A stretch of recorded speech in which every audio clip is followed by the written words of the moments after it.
Well, hello for a ridiculously full Mattriarchy. And actually, this is an interesting thing. We actually have 3 Matts on site. Yeah, the trifecta. I'm of course Matt Reese, coming to you from a beautiful Scottsbluff, Nebraska, and it is a beautiful day today. I was a little jealous. I spent most of the day behind a desk and not outside because it was gorgeous out there. Springtime, oh my goodness, is wonderful. People in Nebraska like talking about the weather when it's nice because it's rare. Yeah, that's true. Well, I don't know, Matt Johnson, for you, how is it out there? Because I mean, you're in the east, and I know for out here, like we have 3 weeks of good weather, right? Mm-hmm. And it's a week and a half in the spring, and then it's blisteringly hot and dry all summer long, and then it's like a week and a half in the fall, and then it's cold up until spring again. So it comes and goes being hot and cold, but it's not pleasant in the winter.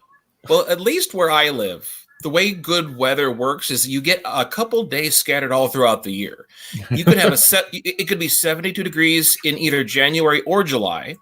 So you just have to be prepared to take advantage of those days when they come around. So it's kind of like life, you know. Yeah. You got to watch for the good days and appreciate them because they won't be here for long. We also have, in an entirely different climate zone, Matt Crotts. How are you doing, Matt? Yeah, doing all right. I'm at the very bottom right of the country, and any more bottom, and I'd be in Cuba. And it's nice down here. It's been nice for a while, but that just makes it more tempting to run the blockade and try and find my way onto a beach without getting arrested. So it's a weird paradigm right now. No, I have been in that part of the world. We're all talking the weather, my goodness sakes. But I've been in that part of the world in the summertime, and I tell you what, man, it is like trying to breathe the bottom of your bathtub. It's horrible. I can't stand it. So the humidity, you know, that hot humidity, I cannot stand it. And it's so bright. Like something that I forget about. Like you can go one state up from here, from Florida, and it's different. But Florida brightness, like it's so intense that you can't leave your house without your sunglasses at all times. At least I mean, with my Scandinavian eyes, like I'm instantly blinded going outside. So that's actually really funny. I'm a big fan of that show Burn Notice, and I just thought everyone looked cool. I didn't realize it was a functional thing. It's a survival tactic. Yeah. So now I won't ask anyone else where they're from if they're not comfortable in sharing. So I make it a point because I'm that guy. But Twitless, I know you. Actually, I got to come back to you. You said you got to do some stuff. So here, your mic's on. Yep, I'm here. Well, thank you for coming today. How is the weather where you're at? Since it's a theme now. Well, we had a lovely spring, and then it became like summer already. So that's nice. Awesome. I live in South Carolina, so I feel like it's hell. But I think people who live in further hell. Did someone say they were from Florida or something? Yeah. Okay. Yeah. Speaking of hell. Yeah. That's a great way to start the Christian stream. We're gonna start it off with some hell. And sorry, I'll see my way out. No, that's fine, man. That's fine. So, Tim, thank you so much for coming on. Absolutely, my pleasure. And also Doug Ernst. So thanks for having me on again, man. I always like talking to you. Yeah, and I have to also for you guys, the panel, for those you tuned in the audience, thank you. But I've never managed a panel this large before, so I'm not sure what's going to happen. We're going to find out. So I think what I want to start with kind of is talking about everybody's, and not like in super depth, but kind of talk about a little bit about, you know, our faith journey a little bit, because the whole point of talking about Christianity in comics, how it has been portrayed, how it should be portrayed, and with that, one of the things I was talking to Tim a couple weeks ago And he said, where do you even find a baseline? Because, you know, I'm Catholic, and that always comes up when discussing things about doctrine. And I was like, that's a good point. And I don't want to get huge into doctrinal debates, but I do want to go ahead and have, you know, kind of a baseline of understanding. So let's talk a little bit about that. And Tim, since I already put the finger on you, you start. So I was raised Catholic. I'm a cradle Catholic. My parents are from the Philippines, even though they're, I guess, ethnically or genetically Chinese. But the Philippines, by and large, is like 99% Catholic. So that was part of my upbringing growing up. But I also grew up in the Deep South in Arkansas, where predominantly Southern Baptist is kind of the reigning Christian denomination. So, you know, went through Catholic school and all of that, got to college, and then I realized that Catholic school actually kind of ill-prepared me for dealing with people and other faiths who might have questions or comments regarding what I believe. And in a sense, I kind of had to rediscover on my own or recatechize myself. And I actually grew stronger in the faith. I made sure not to get confirmed until I was kind of willing to make that jump, or at least embrace it as kind of a permanent fixture of my adult life until death. So I actually did not get confirmed until I was, I was 20, I think I was 21 when I got confirmed. So I was a Catholic, I still am a Catholic, and it has a lot of influence on my formative thinking and a lot of my worldview and philosophy. I'm sorry. I thought you were going to go for another sentence. Nope, that's it. Yeah, normally it's a story of like the lapsed Catholic and all of that, but I was never the rebellious type. Yeah. So I stuck with one faith pretty much my whole life. I guess I'll go next because of whatever. I have a similar story. I was, and not in terms of being Catholic, I was raised in a not Baptist church. I spent a little bit of time in Oklahoma, a little bit of time in Wyoming. But the non-denominational evangelical, you know, whatever it is, American Christendom that owes a lot to the Baptist tradition, but has a hard time calling itself that.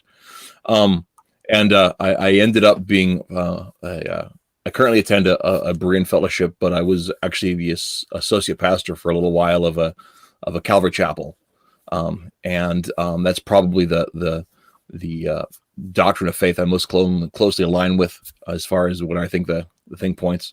But I have a lot of respect for people that take their Catholicism seriously, and that's one of the things I've loved to talking to both you, Tim, and Doug, is because you guys are you're serious about it. It's not just something you were raised and that's what it is, but you actually take the time to think it through and process it. And I always appreciate people that are thoughtful with their beliefs. That's my piece. Matt C. Let's see. I was raised in the wild by hippies, no joke, and was not raised.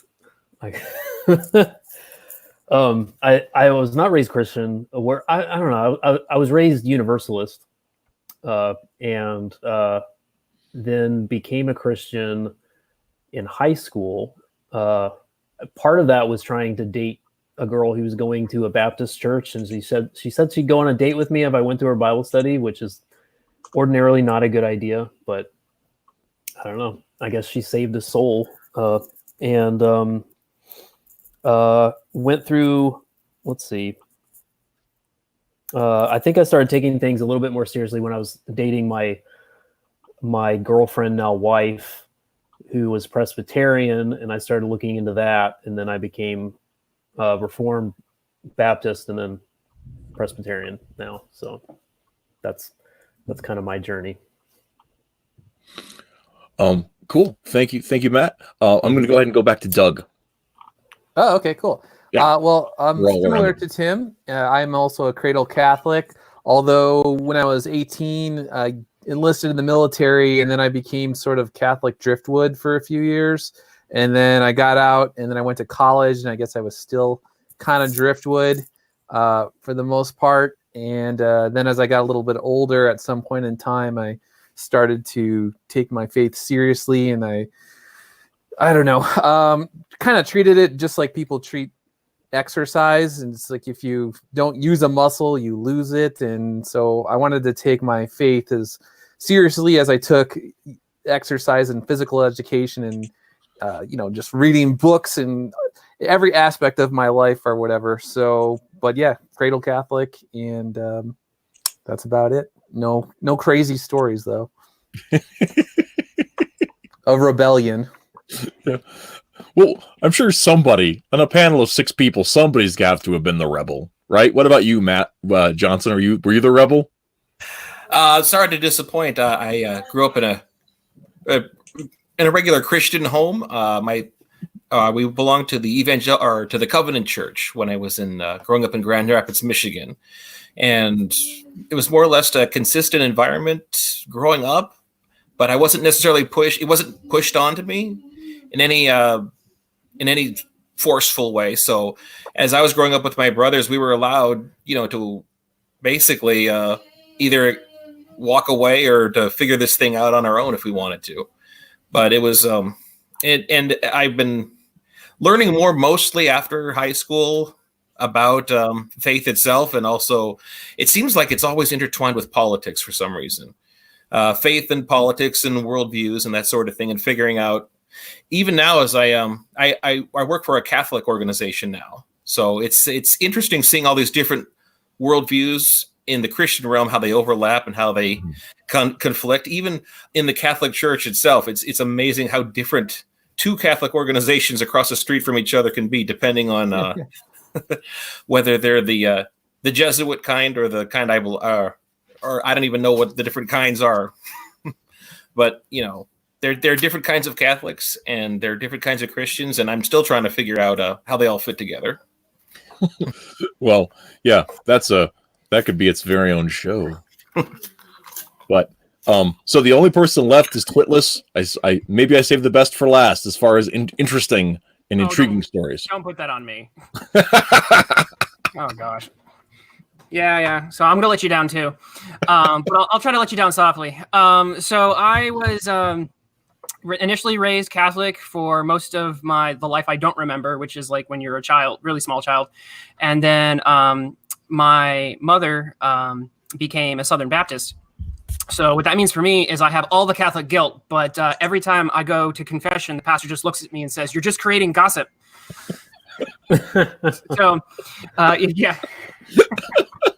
That's my story. No, the way I really treat my faith, though, is probably the worst thing you can do. I am very jealous of it. That's what the way I keep thinking of it. It's my faith. It was hard earned. It was forged over trials and personal tribulations in my life. It's my faith. You can't have it. It's mine. And so it's just kind of how I feel towards it. It's a very personal thing for me. It's very real to me. It's how I make sense of reality. Mm. It's how I face the abyss that sometimes we stare at. Well, no, I think that's like the point of faith, right? I mean, it's the reality of things hoped for, the evidence of things unseen, right? I mean, that's the textbook definition of what faith is the thing that we know. It's how we know things that we have to know, that have to exist, that we can't prove, right? So as we reason through the world, and there is stuff that we can't wrap our head around, when we acknowledge that those things are true, it's faith that gives us the ability to do that. And so I think that when it comes to any religious structure, there's always faith involved. And that's one of the funniest things I find about people that are adamantly, violently, there cannot be a God atheists, is that is absolutely a faith statement, because the existence of God is outside of our physical realm, right? Whatever we would think about God is outside of our physical realm. And so to know that there isn't anything outside of our physical realm is itself a faith statement, because you can't weigh that. You can't measure that. And that's probably the hardest thing to communicate to an atheist, is that not believing is believing. Yes. You believe that there is no God. Yeah. And they even positive faith statement. And they even have to say it that way because that's how the language is structured. And and I don't think it's an accident that our language developed that way either. Well, to be fair, here I'll be the rebel now. To be fair to the atheists, I was reading something that said that they were talking about like IQ distributions, and they said how a lot of atheists were of above average intelligence to your average religious person. But on the other hand, most of like the highest tier geniuses believed in a higher power. Mm-hmm. So to give credit to the atheists, they'll often be very smart people who have very good questions. Right. And problems with how they see reality. And the people they're often surrounded with, and the religious people they're surrounded with, often don't have good answers, which often leads them to having the issues that they have, or they're surrounded with people who are trying to point at that's a good one. Yeah. Yeah, and can our viewers see that comment below? Yes, we can they see can. it. Yes, Okay. they can. That highlights it for them, and that actually is Phil Cummings, who said I should have had him on if I wanted to have a rebel on, but when I was setting up this stream, I had just barely met Phil, so I thought that might be presumptuous, and I only had 6 slots, and I had to be in one, obviously. But yeah, no, I think that's a really good and important point. And of course, each of you guys I asked on was because I have seen in your work your faith play out in different ways in comics specifically, and that was one of the things. Of course, I've got right here. I brought visual aids. Hang on a second. Let me find the right one. I have Soulfinder. Thanks, man. Yeah. Hey, I brought mine too. Yeah. But of course, Doug wrote, Tim drew one of the best comics of the last decade. I'm not kidding you. Wow. I really think so. I think it's great. I think it does, especially in terms of tackling faith subjects. It assumes the truth of the things it says, which is necessary for stories to have in there, but it's not about beating the reader over the head with a particular idea of it. It plays it. It's as far as a faith-based comic, it's one of the best. Well, I really lucked out with having Tim not only as an artist, but mentioning his Catholic faith. Is after I turned in the script, I had another practicing Catholic there to be like, I wanted him to look at it and make sure that I wasn't being a heretic or something along those lines. But then also, he was able to come up with all sorts of ideas and say like, well, what about this? This would be a way to kind of build this out a little more. And here's a way to sort of like add a little bit more meat to the history of the Soulfinders. And he came up with a lot of really good ideas. And so that helped the book exponentially, having him on it. And not to just make it a Soulfinder stream, but one of the best things about Soulfinder is it rides that and actually Matt Sees the book does this too, is it rides that line between history and fiction, where if you pay attention, you can know what's history and how it's not, and you can see where the fiction lies, but the fiction doesn't conflict with the history, and the history reinforces the fiction. This might actually be a really good jumping off point to talk into comics regarding this, because when I was asking Doug about the general idea for Soulfinder, because I knew that the broad stroke of it was it dealt with exorcists, but in terms of tone, what was he thinking? And as far as that was concerned, he was like, well, I think you think of Castlevania, for example, like the video game Castlevania, right? But you also think of, for example, Indiana Jones, Raiders of the Lost Ark.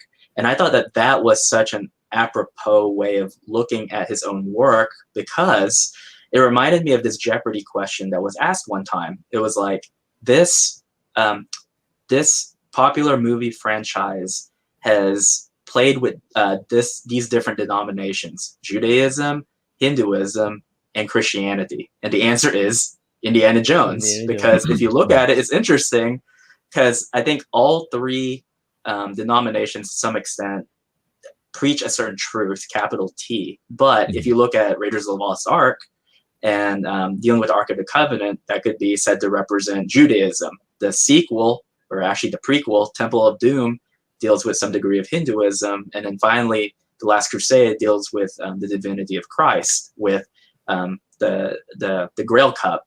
Right. And in each one, they're not trying to convince the audience that the religion is true faith. They're trying to say that in this time that we're telling the story, you must at least entertain to its fullest extent the mythos of the faith itself for the MacGuffin to have any sort of power or potential in its own worth. And I liked the way that I think when Doug told me that he was going for something in that vein, I think it clicked, because I said, yes, this is what we want.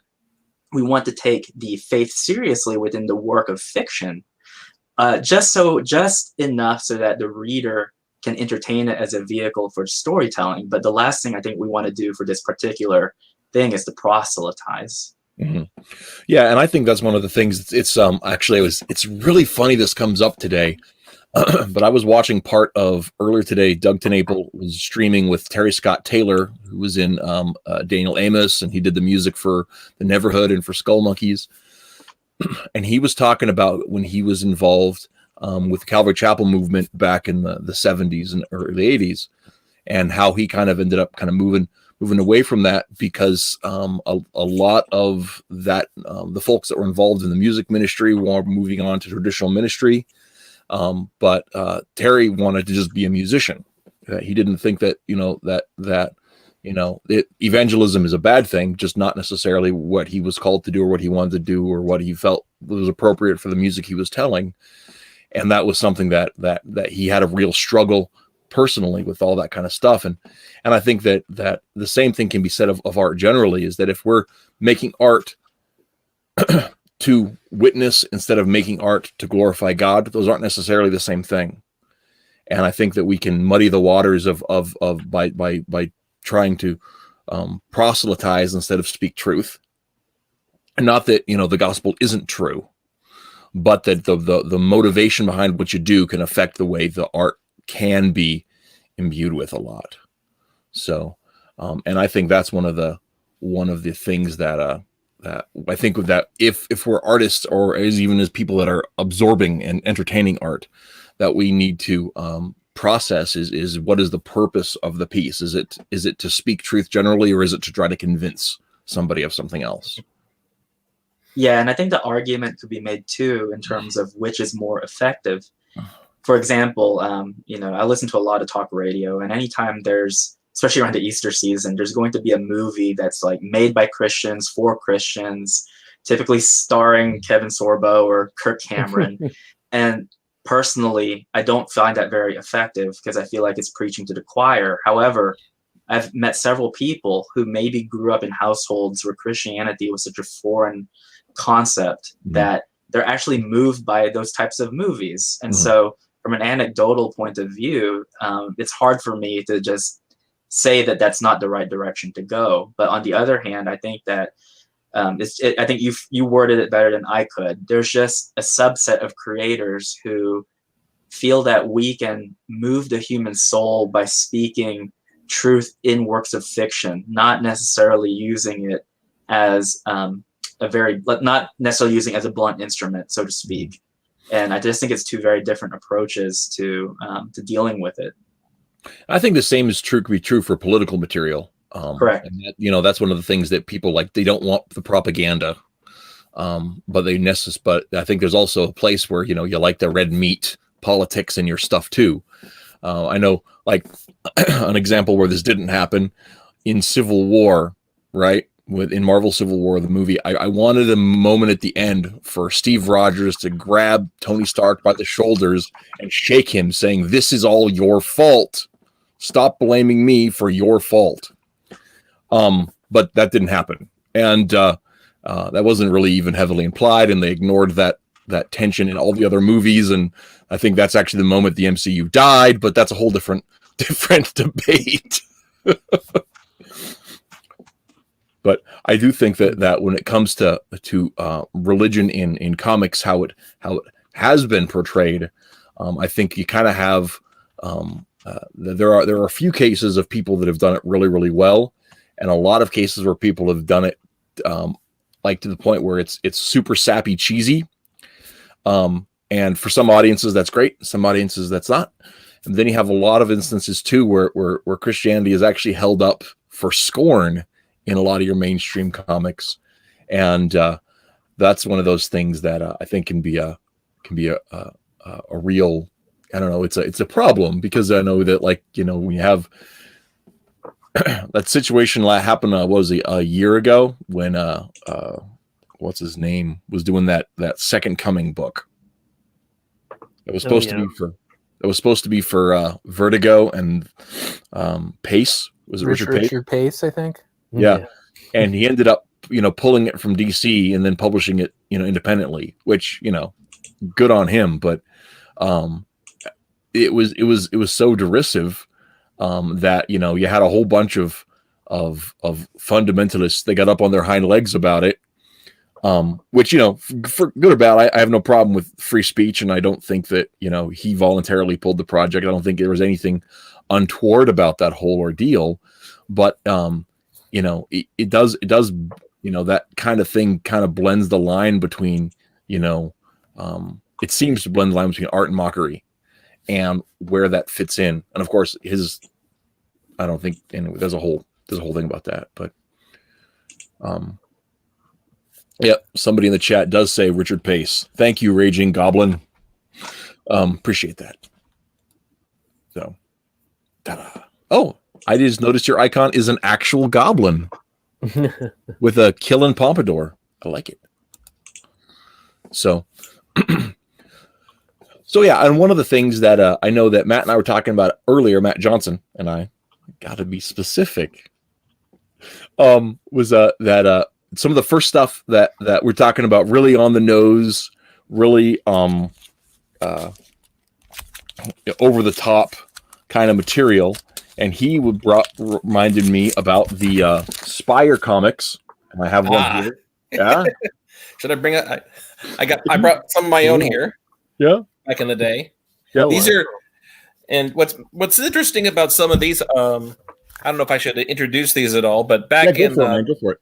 The 1970s, I think Al Hartley did all of these, and he was an artist for Archie Comics, and he actually got permission to use those characters for some of his books here. Wow. Same characters, same setting. They're all in Riverdale. You'd remember them all, but they're very, very. Every comic has a very blunt Christian message somewhere in it, and it. If you leaf through some of these, they unfold like a typical Archie comic would, you know, same situations, characters. If you're familiar with Archie comics from 60s, 70s, premise of love triangles and problems in high school and that sort of thing. But somewhere in there's going to be some kind of a Christian problem that needs to be solved. And this was my first actual. I got these comics from my dad when I was probably about 6 or 7. And it was these were the first comic books I ever actually read on my own. So among some of the other ones he had this one here, which was, if you, I can't remember the author of this book. It was from around the turn of the century. But it's, sort of it describes it as a modern remake, which means 1970s and 60s. But it's in his steps, and it's a book that originated the phrase "What would Jesus do?" And so story of and this, and at least in the comic book version here, this is a homeless guy who goes to a church and is calling some of them out on being hypocrites for not taking care of the poor and just being self-centered, and then he drops dead not long afterward, and it kind of starts a whole movement as to, you know, what would Jesus do with someone like this? So, neat. Anyway, see, I think it's not. This might be a little controversial, but I don't think it's a problem at all to be blunt with any particular message, but you have to be aware of what that's going to do to the audience that you have to be understanding who your audience is at that point, and it's probably going to be only people who agree with you, which isn't a problem. It's just that's a different market. Well, so and one of the if you're a things Christian, sorry. I was gonna say one of the things about the Spire comics is they were very intentionally targeted at 10 and under. Yeah. Right. So in the same way that, that their children's books, the Pokey Little Puppy, tawny scrawny lion, all this stuff, they're very flat, they're very plain, they're very to the point. Any kind of morals they have, or the poor little kittens have lost their mittens, they're very flat. There's no nuance to them. So those comics are fun and they're silly, and there's no nuance to them at all. But that's the audience they're going for, right? It's a little different when you look at taking that art form beyond that, and that's one of those things that, like, the Hallmark quality, I can't remember the name of the church that puts those movies together right now. I know what you mean. Yeah.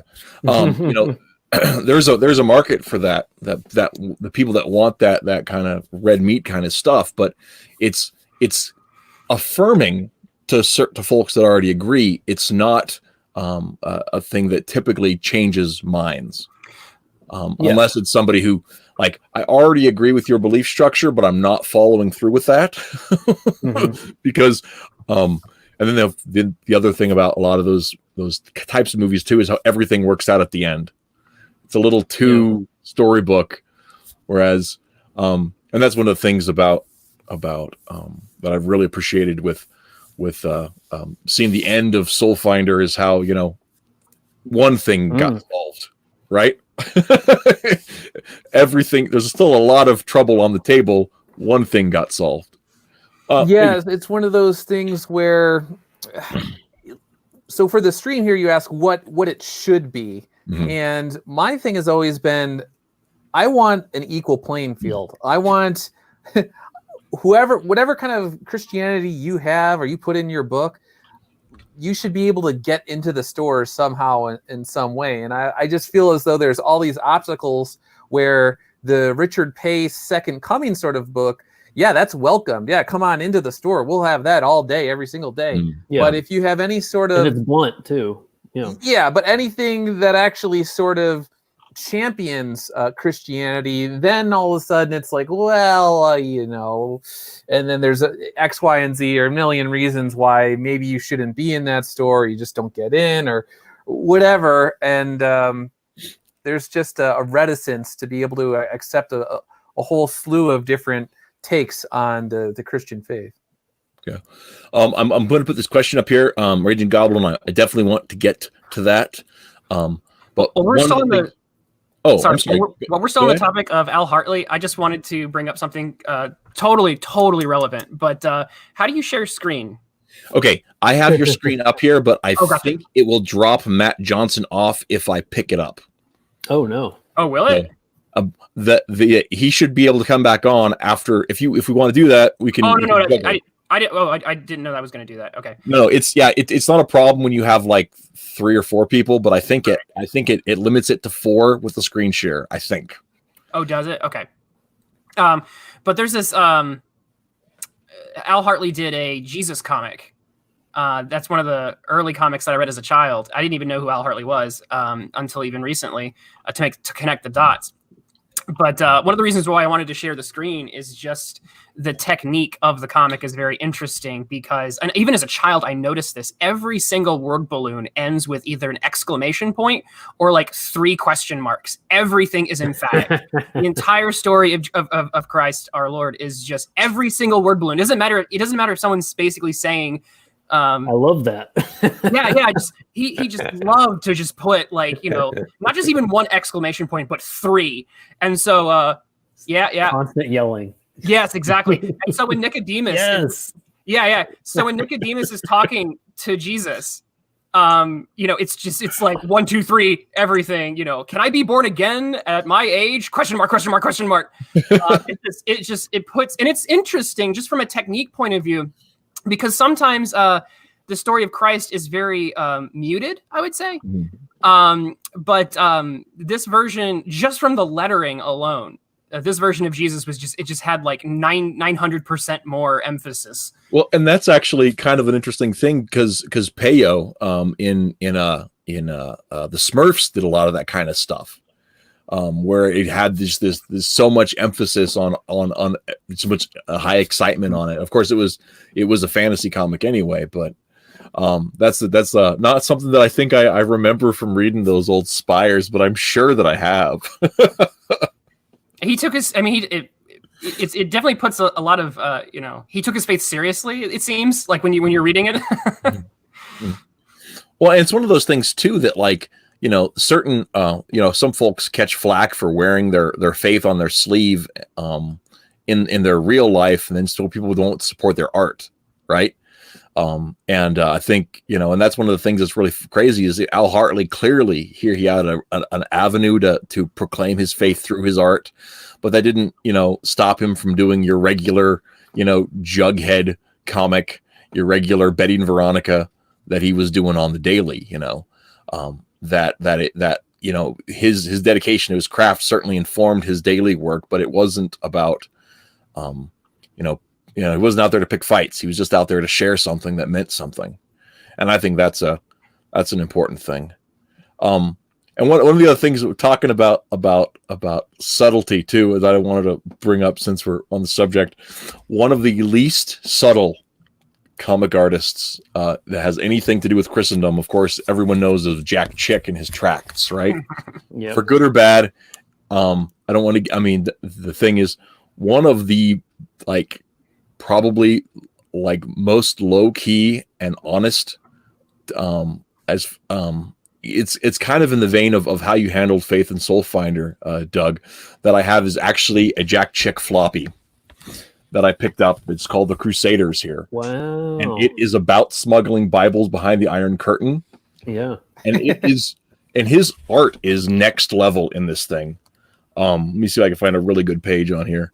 He catches a lot of flack, but But his like I said, his art is just, it's next level art on there. It's just crazy stuff. And it's surprisingly nuanced for being Jack Chick. It's very honest on stuff. Oh, actually, just check out page 1. Just look at this thing. Yeah. Look at that. That's insane. And Jack Chick drew that? Yeah. Wow. Yeah. And his stuff is because he did mostly cartoony stuff in his tracks, but he had a lot of serious skill with it too. But of course he was no friend to the Catholics at all. And I don't agree with a lot of his doctrine, but this comic specifically is exactly the kind of thing, as far as assuming the truth of Christianity, assuming the importance of Christianity, and being just straightforward with it without being this particular product overly preachy.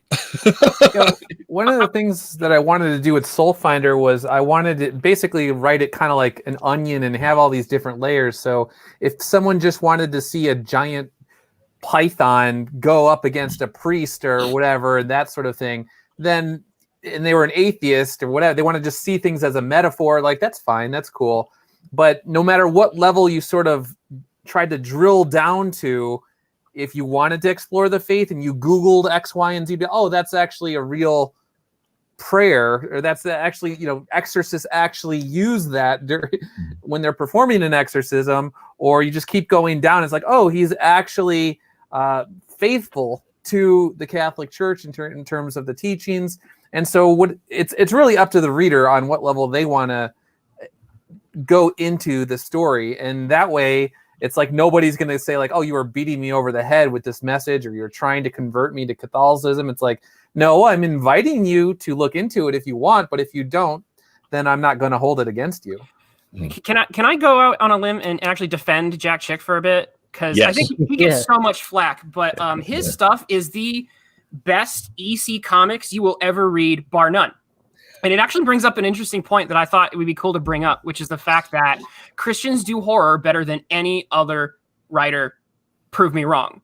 Because if you truly, again, if you pick up a Jack Chick tract and you actually believe in the fiery pit of hell and you read that, you are scared. I remember picking up those tracts, and they were the scariest. Zombies are scary, but like the worst that a zombie can do is kill you. You read like the fiery inferno you get tossed into for all eternity. That is the most horrifying of images. And it's something that I think a lot of people miss because a lot of Christian art focuses so much on the beautiful, I guess, and focusing so much that it gets into Thomas Kincaid territory. Everything is like this pastoral scene where you have a cross on every hill, and it's inoffensive that way. I think that's the point, honestly. Right, but like Christians can do horror like none other, and a sense of religion is actually necessary for horror to exist. And that's actually one of the reasons why I think the recent Shazam film was a bit of a dud, in my opinion, because without a Christian or religious sense of sin, degeneracy, and right and wrong, there is no horror. There is no soulful relationship to pure evil and to the consequences of that, even after you die. And so, like I said, I think Christians can actually grasp horror, true horror, because horror is not just about like pop a scary monster. Horror is something in your soul that is stirred on a deep level by something that you are terrified, scared of, and disgusted by. And like no one does that better than I would say even like the Puritans. So it's interesting to like analyze that from an artistic point of view. And it's like I said, you read some of those Jack Chick tracks, and it's like I would rank that with some of the best of like EC comics. Yeah. So also Nasser's in the chat. He said, as a Christian horror writer, I can confirm we write the best horror. So I thought that's hilarious. Darn right. He's also funny. Look at that, Nasser being funny. People don't pay enough attention to that. But no. So I think that's actually one of the interesting aspects about that too. And I love him or hate him, Jack Chick had that kind of passion, that all-consuming passion that I think artists long to have or are utterly burdened with. I know that like I've been, not to compare myself to his output because he was super prolific, but I know what it's like when you're not creating and you're just like, it feels like there's something inside of you that's just like melting away. And you can just tell that, like, between the strength of his belief and the strength of his artistic passion, that was a driving force. I just don't agree with his doctrine, with some of it, at least. So, but yeah, I think he points out, because I think all of us are trying to figure out,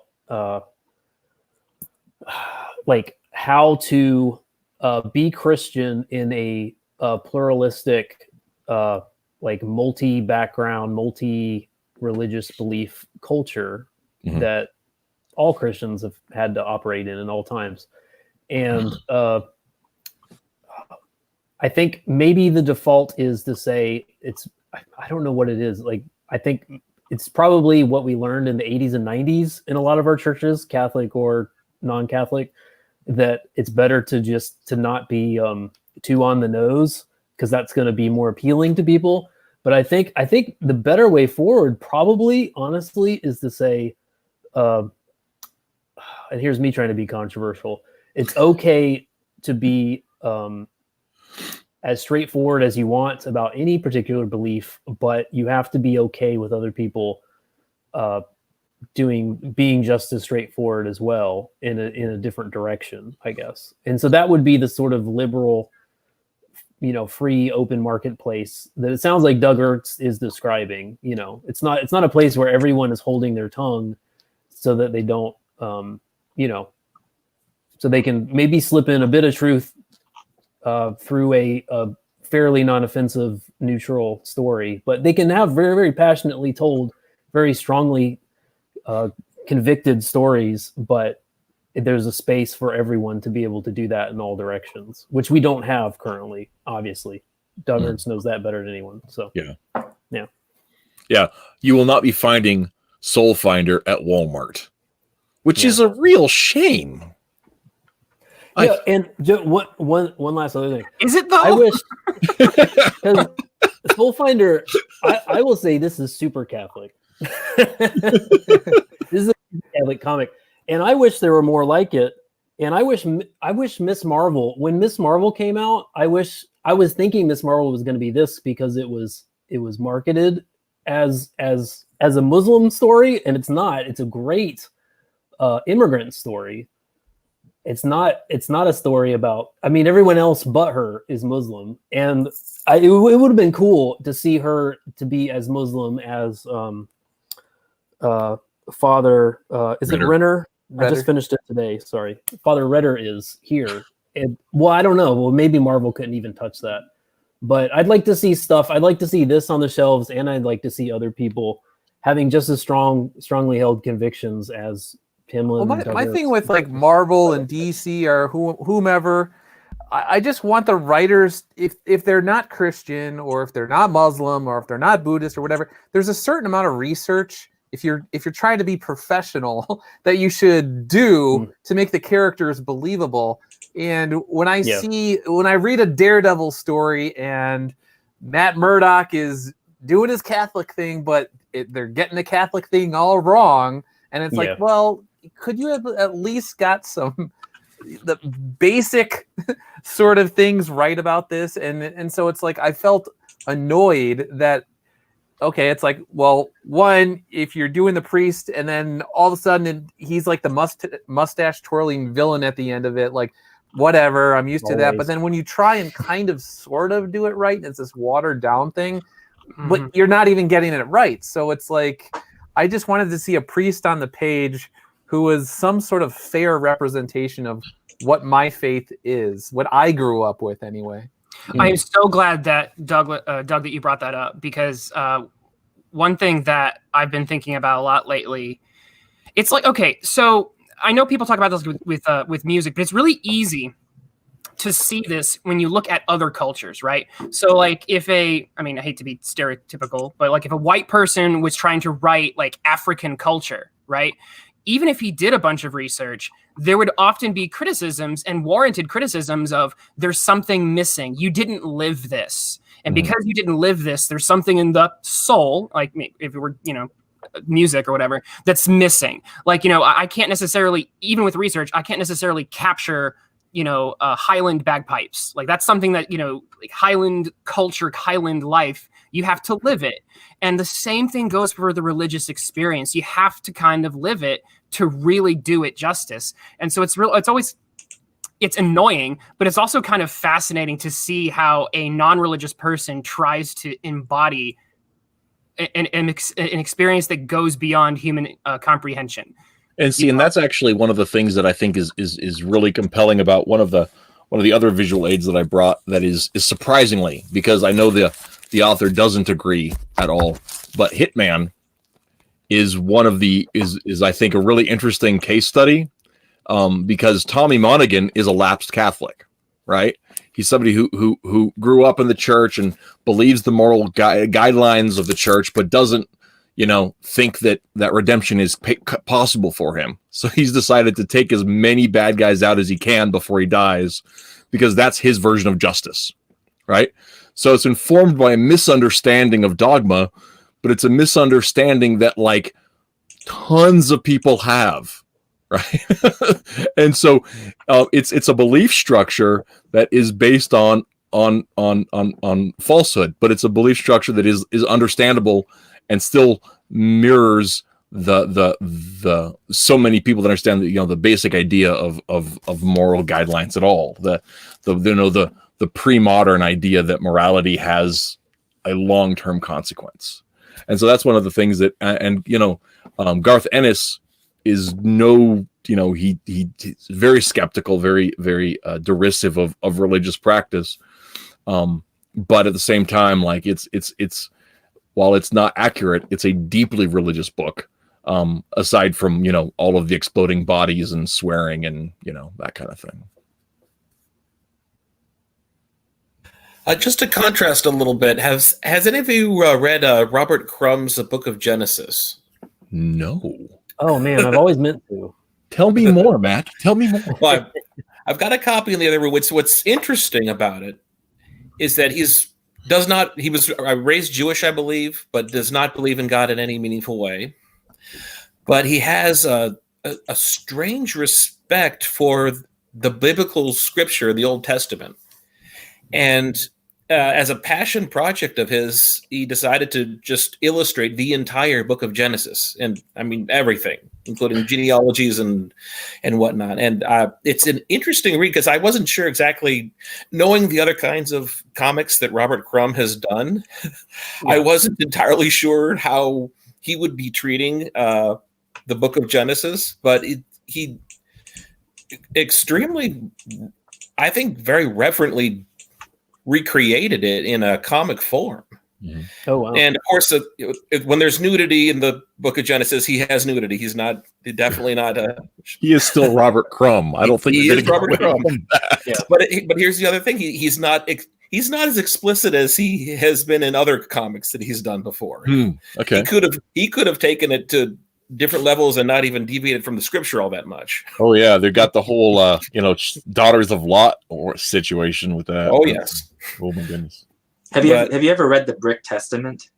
I when it was still online, I read about a third of the way into Genesis, and I was like, I think I could be spending my time doing something better. Well, I picked it up at Barnes and Noble a few years ago when it first came out, and I think it was just the first book. I think it was just the Book of Genesis at the time, and I thought it was really amusing. And I think they even say in their foreword that I think they're atheists, but the interesting thing about their depictions, obviously, it's all in Lego. That's kind of the shtick that they're going with. They played it straight. I mean, you could show it to, I think, any grade schooler, and they're like, yeah, it is amusing, but they also resisted any temptation to take like direct liberty with any depictions in there. I thought it was fairly harmless. Mm-hmm. Yeah. It was one of those. I would agree that it is predominantly harmless, but I think it is one of those. I'm sorry. Go ahead. I was going to say what fascinated me about this was that he was able to. I think, honestly, the level of dedication Robert Crumb took to the Book of Genesis for not believing in it as actual divine scripture. I think he does as good a job or better than any comic artist I've seen who genuinely believes in the Old Testament. Well, it was a passion project, right? It wasn't even it wasn't like a for-hire gig or something. No, he chose to do it. It was I don't think Crumb did anything for hire. I think everything he did was a passion project. I mean, like, he started in the underground comics movement at Haight and Ashbury, tripped out on acid. I mean, like, I don't think anything he did, he like sold stuff, but like, I don't think he ever did anything. And I might be wrong on this. I'm not the world's biggest scholar on Robert Crumb, but my understanding is he didn't do anything he didn't want to do. He just sat there and drew and, mimeographed it and sold it at head shops. I mean, that's how he got his start on that kind of stuff. Like, and I mean, like, mimeograph, like before photocopying existed. So this is like old school underground comics. I know Tonic knows a ton about Robert Crumb, Tonic Mole, and next time he's on, I think I'm gonna pick his brain about that stuff. Oh, that's amazing. Yeah, he's that dude's a scholar on the underground comics. So, but yeah, no, I think that's one of those things. And one of the things is really interesting about that with Genesis specifically, is that Genesis gets a lot of hate from people for it, for the folks that take it very literally. But I think that its power is that I think it is, personally, I believe, is both literal and metaphoric. And I think that it's very possible for it to be that way. But the power of the metaphor and the explanation for things that we don't really take the time to think about is unparalleled. I mean, did you guys ever stop to realize that there's only one culture in the world that explains why we have a 7-day week, but everybody has a 7-day week? And that's Genesis. And and that's one of the things that I find fascinating. But that's one of the, but Genesis as a story speaks to all this kind of stuff. And when you have somebody like Crumb who's just taking it seriously, I think it's not because he believes, but because there's just power in that story. Another non-believer who has very interesting takes on Genesis is oh man, I'm going to forget his name. Jordan Peterson talks about the power of the metaphor, and I think that's a really an interesting take. Nasser is leaving us. Goodbye, Nasser. Sleep well. Well, C.S. Lewis called it the myth that's true, right? Mm-hmm. Yeah. So that's the one thing that JP he gets to that cliff edge and he doesn't take the step beyond that. There's one thing that Jordan Peterson brought up that I think Robert Crumb actually, I think if you read his foreword, which is pretty lengthy here, about why he wrote the book of Genesis as a comic, was that it's a story that's been around for thousands of years. It's embedded in all of our, in our culture, in our mindset, in our history. And in many ways that's true. I think Jordan Peterson said it's literally part of our DNA, because these stories are how our cultures have taught people how to live and work together. So yeah, and I'm one of those guys too that I take a look at, this book written by desert shepherds, 3,000 years ago at least, for that to have an impact on the world the way it has to speak to something of the truth that's captured in there. Now, I personally take the leap to the whole divine revelation thing and the impact of the Holy Spirit on the nations and all that kind of stuff. I think all of that's literally true.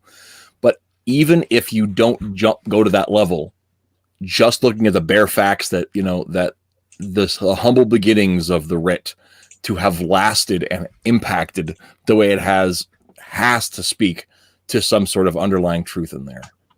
And that's one of those things that I think. Here, I'll go even a bit farther. I think truth is can be translated into any culture and language. Falsehood gets culturally locked because you kind of have to, yeah. Let me think about There's that. only one world religion that is not culturally locked that I'm aware of. That's throwing that out. That's something, because it's like when to take a line from, I'm going to butcher a line from Proverbs. Anything you say makes sense until somebody else speaks up, right? Till a second witness brings their point of view in, and that's thinking about cultural paradigms. I think everyone on the table knows I've done a fair bit of reading into the Irish and Celtic legends. And some of the presumptions within the legends, within the cultural assumptions of the people, don't make sense later on. And one of the things that I personally believe why the islands converted to Christianity so quickly is because I think Christianity filled in the gaps in their culture. And I think that's true of a lot of cultures. That Christianity said, okay, well, the things that you think are true, some of them are true, but the things that don't make sense, here's the rest of the story. And I think that there's actually a really good book called oh my goodness, I forgot the name of the book. It talks about the mission explosion in the late 18 and the early 1900s, and about all of these cultures that that they were exposed to the Bible in their language, and then just the explosion of missions that happened of conversions and stuff, because they were looking for gaps in their culture. They'd run across these white invaders and realize that there were weaknesses in their cultural paradigms, and it was when they were then exposed to the rest of the story and they got the Bible in their language that all of a sudden they're like, oh, this is what we've been missing. And particularly the Celtic, someone in the chat, Ichthus, mentioned the Bible Project. I do recommend that goes back. If you want to get into how the Indo-European, pan-European migration, like the earliest cultures that we can speak to coherently, line up with the biblical narrative. That's a good one to look at. That's how I think Ireland, the Celtic homeland, was easily and voluntarily converted to Christianity, because they actually shared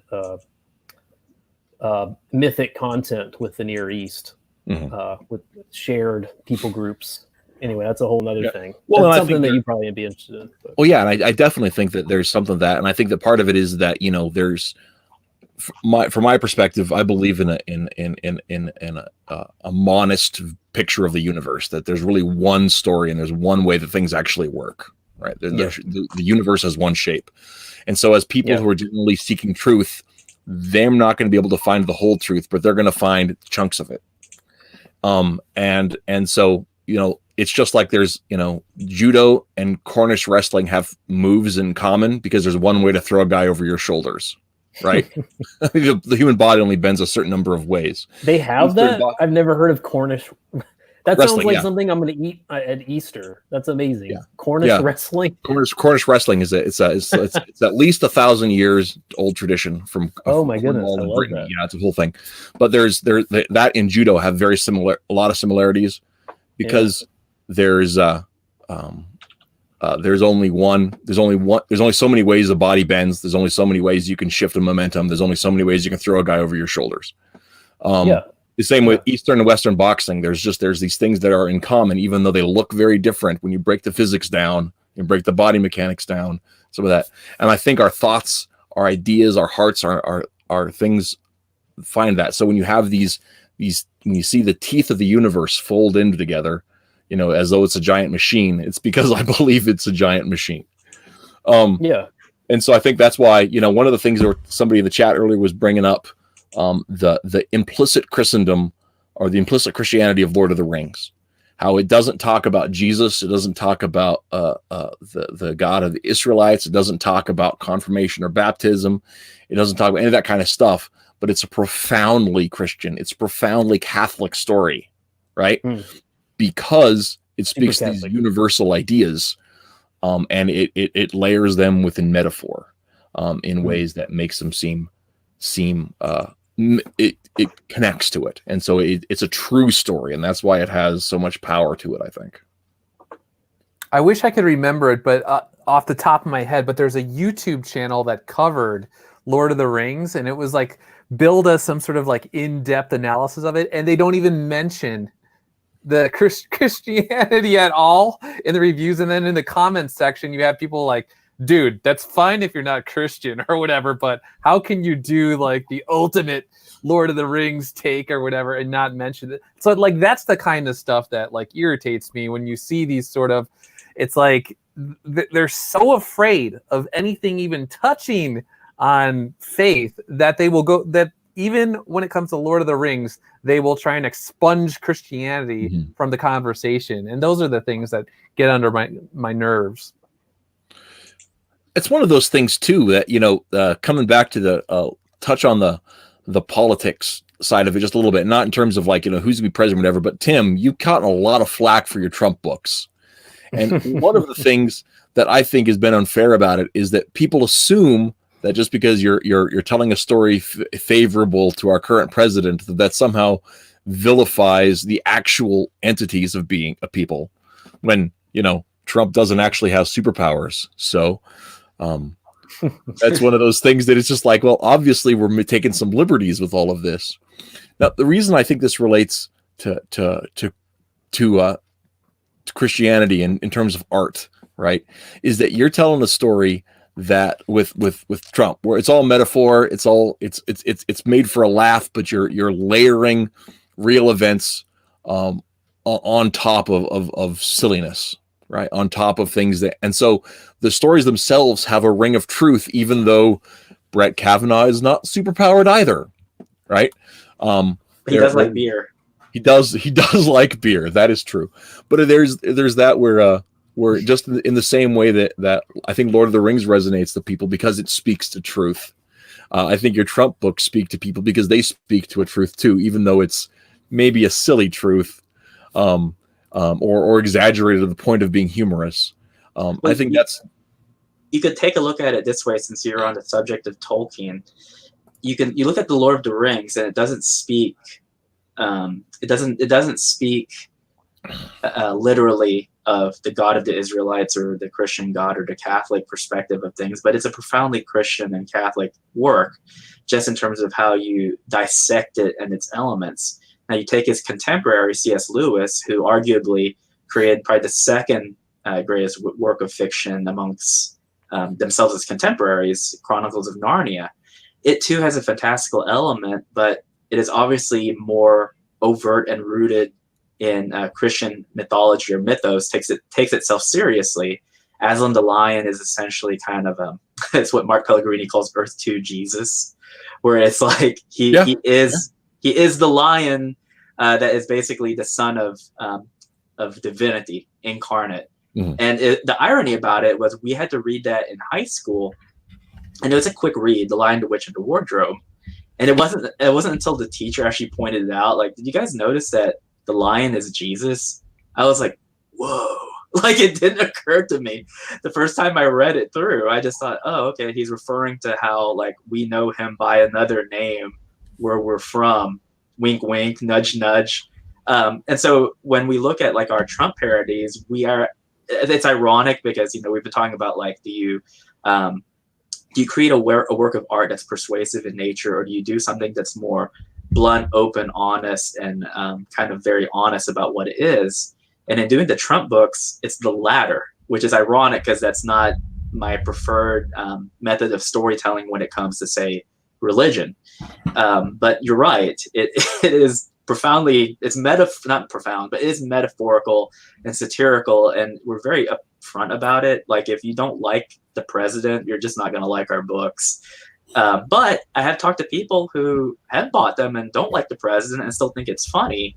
So I don't know. I feel like in the case like that, we might be having our cake and eating it as well, simply because we lionize the president while at the same time making fun of his flaws. And I think that speaks to a fundamental honesty about his character. He's not a perfect person at all.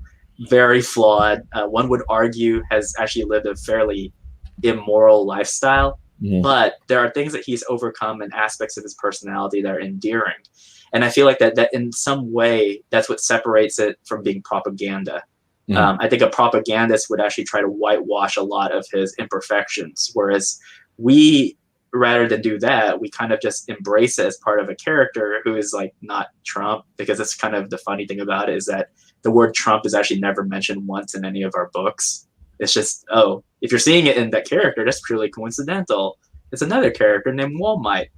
So I don't know. It is a very interesting look and approach into how you sell a point, and that's why I don't bemoan people who do like the Kirk Cameron war room approach to Christian storytelling. I think that there's a time and place for that, and I think that quote unquote preaching to the choir, I think, is necessary sometimes, because you want to want to rally people. I mean, for example, Mel Gibson's The Passion of the Christ. I consider it one of my top 5 favorite movies of all time, not because it's a work of Christian or Catholic storytelling, but because I think it's a profoundly good movie. And I've talked to some people, like, for example, the SWC brothers. They're atheists, and they said that movie is one of the best movies they've ever seen, even if you're not a Christian. Wow. Good for them. Yeah, because it's hard to, I'll be honest, until I saw that movie, it never really, I could not visualize any of the theology or the fundamentals of Christianity, because it's kind of just presented kind of rote, like, yeah, the Son of God came, he came in the form of a man, he had to die for our sins, they crucified him. And I just thought, you go your whole life kind of knowing that rote, but then we actually see it dramatized in a way where, Mel Gibson actually, got people who could speak Aramaic, and he tried to make it in this kind of dramatized passion play. Until you actually see it kind of rendered in the full drama, you can't visualize it, or at least I can't, because I'm not that imaginative. But after seeing that, I was, like, profoundly moved by that movie. And, I've shown it to other people, like my mom and my dad, who didn't see it in theaters at the time. And they were moved by it too. I mean, I don't know if you guys remember or not, but you actually had people, like, confessing to policemen after they saw that movie because they were so stirred by it. And I don't know if anything like that has really happened since. And again, that's subjective. I've met people who don't like the movie or think it's quote unquote torture porn. But I think that there's a lot of very telling instances where people were moved to faith by it. So I think there has to be something to be said about that type of storytelling as well. Yeah, and I would agree. And I think that for a lot of people, and I had a very different reaction to The Passion. I didn't care for it. Oh wow! But yeah, I found some parts of it distracting. I think that there were some. if you could have cut 15 minutes out of it, I think it would have been more impactful. And the other thing that bugged me is it ends where the story really gets moving, right? Yes. The resurrection is the meat, and this is me being a red meat guy. The resurrection is the deal. That is the seal of Christ's divinity. It is the proof that we can be saved. It is the redemption of creation. This is coming up on Sunday, man. This is a big deal, right? The resurrection's the deal. Very good point. But I do think that what happened in that instance, because you do know, like, he's making a sequel, but it's in like production hell for 4 years, I think. He is making one? Yeah, wow. And Jim Caviezel still signed on to be Well, he said the script is awesome. Well, and Caviezel came out and he recently, and he's just like, dude, this is gonna rock the world. Yeah. I was like, that's pretty cool. And they recently a while back ago, I can't remember the company that did it. They did a movie. I can't remember what it is, but it was like a procedural. Movie? No, not the Paul movie. It was a procedural drama about looking for who stole the corpse of Christ, right? Yeah. A Roman guard is called up Sunday afternoon to say, the centurion is like, you got to find out who stole this body because our heads are going to roll if we don't. And it's like 2/3 of the movie is like a first century procedural crime drama about trying to track down the witnesses who claim they saw Jesus and why are they spreading lies. And then, and this Roman centurion's doing the cop thing and shaking people down, and he ends up finding out where he thinks the disciples are, and he's going to confront them because he's sure they've got the body of Christ. And he opens it up, and sure enough, the body of Christ is in there talking to the disciples, and and he just has this moment, and then the rest of the movie is him like rethinking his entire life, and it's actually really, I can't remember the name of it right now, but not Case for Christ. No. That's the Lee Strobel story. Yeah. I can't remember what it is, but the fun thing is that I think they did a really good job of doing like I said, it's a procedural cop drama that ends up with discovering that Christ is risen. Mm-hmm. And I thought they did a really, really good job with that one. The one thing that sticks out to this is what makes The Passion a less than perfect movie for me. He's got that moment. It's like the Back to the Future moment where he's building a chair or something, and he's like, I guess you guys aren't ready for this, but this is going to be a big deal. Just trust me in the future. That was a little much. So everything else was good though. Yeah. And that was one of the there were just a couple moments in there where they just thought they felt that it wasn't my thing. But I also know that that was a thing that was very impactful for people. I think part of it, I think you're right, Tim, is that for a lot of folks that they hadn't ever really taken the time to understand the torture of the cross, of leading up to that. And this is one thing growing up in my particular branch of Baptist influenced evangelicalism, that was a huge theme. Right. I went to Christian school. We studied the methods of death at the time. So when I went into The Passion, I knew what I was in for. Right? I knew exactly what to expect because we talked about the historicity of it, and I knew exactly what that was going in.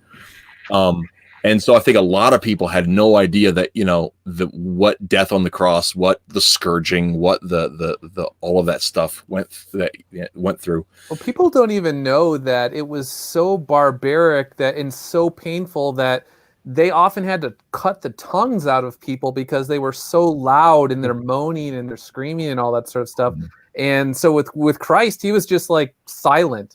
But if you know exactly how brutal crucifixion actually was, and then you're able to look into the Bible and see how he responded to that, it adds different layers, and it's just you're never going to get that in today, or getting back to comics, creators, they're not either going to know that, or they're not even going to research into crucifixion to see what it was like. And so then when you get these stories, you're going to get these, they're not even half-baked stories when they're covering Christianity. Well, Hmm. and I'm sorry, Matt, go ahead. I was just going to say before, the word excruciating comes from Latin, from the cross. Yeah, out from the cross. That's true. That's true. Literally, it was literally excruciating. Yeah. And that's one of those things too. I think that comics aren't necessarily the best medium either, unless you're somebody who's already, aware of that kind of thing, which is, I think, part of what made The Passion so impactful. And because also the other thing about it too is you talked about how so much Christian artists focus. I think it was Twitless brought this up. We try to focus on the good and the true and the beautiful. And that a lot of Christian art through the years have really soft souled the divine murder, right?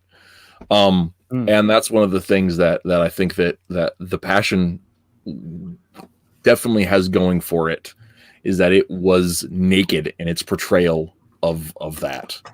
There were the covers were off. There were no facades put up. It's not about making you comfortable. And I think that for a lot of people in America, you get the Joel Osteen sort of weird thing where it's just, I don't know, I don't want to get too much into like the prosperity gospel and all that sort of stuff, where it's like they don't want to ever focus on the cross. They don't want to focus on the crown of thorns. They just want to focus on this sort of like happy joy sort of version of Christianity.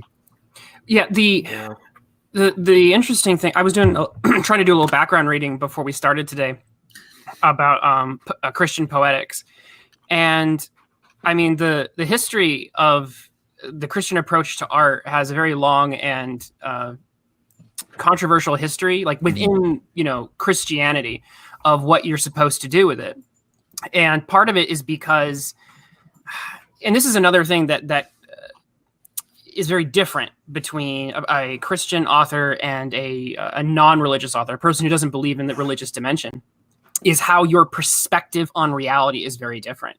And that perspective is going to result in some different approaches to art. So because Christians have such a focus on what happens after you die, that's where we believe like your life actually begins and where the bulk of time and reality is going to happen. There's a lot of focus on structuring our world with an eternal focus. And so when you get to people like St. Augustine, in his Confessions, he would, in the early period of Christian poetics, there was this strong resistance to any kind of art because it was seen as a waste of time. So Augustine said things like, "Oh, all the time I spent watching plays and reading poetry and so on I consider it to be a waste, because what I should have been doing instead was using my time practically and reading my Bible, praying, and basically doing good works." And so you have this history, this lineage of approaching art with a very teleological and utilitarian viewpoint, where art is kind of like it's a lie, it's a fake, it's made up, and because it's not real, it's not useful, and therefore it's bad. And so there's that thing, and there's definitely other thinkers like T.S. Eliot and Tolkien and who was I just reading? It's Sidney who did Defensive Poesy. So you definitely have other thinkers who are definitely on the side of art, but even today, you still have that old lineage of people who will look at the arts in general and through a Christian lens, and they'll say, this is not what we should be spending our time on. And so a lot of works that I've seen that deal with Christian art, like chapter 1 is always defense of the arts, why Christians should actually bother with the arts at all. And then a step after that and this is what leads to, I think, a lot of the art that we see today with the, Facing the Giants and War Room and so on, is, again, a very utilitarian viewpoint on art, where basically, okay, art isn't evil, but art has to be used for evangelism. And so because of that particular purpose, again, it's going to change the art that's created. And so it takes someone who's thinking like Tolkien. And I really started, again, I was doing some reading, and the idea that as a creator, God created the world, but then he created us. And if we're in the image of him, we're also going to want to create. Mm-hmm. Obviously not on the level that he can, but through the lens of fiction. And so that type of lens, I think, is the one that I tend to gravitate towards. Because I feel like if we get caught up too much in the idea that the art has to do something. Yeah. I think that's actually a misunderstanding of, and this is what I get. This is where I come back to my monist view of creation. Where I think there's one thing, right? Because we don't have to make art do anything. Just like we never had to code a VHS cassette. We never had to figure out, we never had to design the language that records record in, right? The universe has analog functions built in, right? And one of those is meaning. When we create art, it is meaning, right? We don't have to encode that into it. As long as it's telling truth, that truth is expressed, right? So that's one of those things that I think that you're talking about, being useful, making useful art. It has to be useful. It automatically is useful if there's truth in it, which is why I don't think Jackson Pollock qualifies. Sorry, Wyoming. But when we're speaking truth, then we are creating something useful. It's like sometimes people get upset with me online for having a particular viewpoint of this or that. And like, why would you bother to say such a thing? Because it's true. And truth by its very nature deserves being told. I don't have to have a defense of why I take a position. Is it true or is it not true? And truth deserves to be told, whether that's directly through your Barney the Bear books, or whether that's a little obliquely through Lord of the Rings. And I think that's one of the aspects we have in there. Oh my gosh! Sorry. So this is off topic, but darn it, Zippy, come on. Is Zippy in the chat? Zippy's in the chat to mock me. Hey, Zippy. I found out, I think last week through the Doug show, that Zippy is a fellow Catholic. Yes. So at some point, I think he and I need to stream and talk a little bit about that. That'd be very interesting. I've never met a Catholic space unicorn before. Yeah. That is 100% true. 100% true. I met one Catholic space unicorn, but yeah, Pollock is trash. The end. Yes. So is Rothko. I think Rothko's worse. Yeah. Anyhow, but no, I think speaking truth of itself does create a valid. Oh, he's gone again. What the heck? He can come back. I think speaking truth itself does create a valid function for art, and I think it helps us to understand where we are better. I also think it's weird, the whole argument that there's no room in Christendom for art, because I've heard that before, but the Bible is full of fiction and metaphor and poetry, and I mean Genesis is all poetry. you can't say, and that's the foundation of the philosophical building of the Bible is Genesis, and it's all poetry. Well, so it's crazy to me that we come up to me and they're like, I'm not Catholic, dude, but I've been to some of the cathedrals, and holy cow, those things are beautiful. And I'm just like, yeah, beauty is one way you can get closer to God. If you see something that stirs your soul so much, you're like, there has to be more, because this is just, it speaks to me at such a deep level that there must be a God. And it's like that in and of itself is a case for art, is that you could bring people closer to God, or music. If it's sometimes there's music that just touches someone so deeply, it just brings them to tears. And so it's like we were talking about earlier, the good, the true, and beautiful. There's multiple roads that all lead to God, and to say that we should just cut off one of the key roads is just bizarre to me. I have a funny story about that, Doug. Or actually, it's not that funny, but I don't know. You'll find it humorous, I think. So I had a friend who, she was very conservative, and she was like in our cadre of really good friends that we hanged out with. But she came from this small mountain town where I don't think they even had any Catholic churches. I think it was just one church. It was like a really, really tiny Southern Baptist church with a congregation of basically that town, which was, I don't know, 150, 200 people. at the most. And when we studied abroad, we were in Austria, and we went to Vienna. And in Vienna, they have the St. Stephen's Cathedral, which is beautiful. It's this massive, massive cathedral. And this was like her first time out of the country ever. And we got to that cathedral, and the tour guide's like, "Oh, here's St. Stephen's Cathedral." It's just massive building, and everyone's like, "Holy cow!" And she like just has this kind of look on her face, and she's like, "This is disgusting." And I was like, "What?" And she goes, "They wasted all this money and art, and they wasted all this money, time, stone, and man work on something that God finds to be an abomination. This is nothing but idolatry." And I was like, "Okay, how do you want it to be?" And she said, all you need is four walls to a room, and that's all he wants. This is all just like fluff. And she meant it.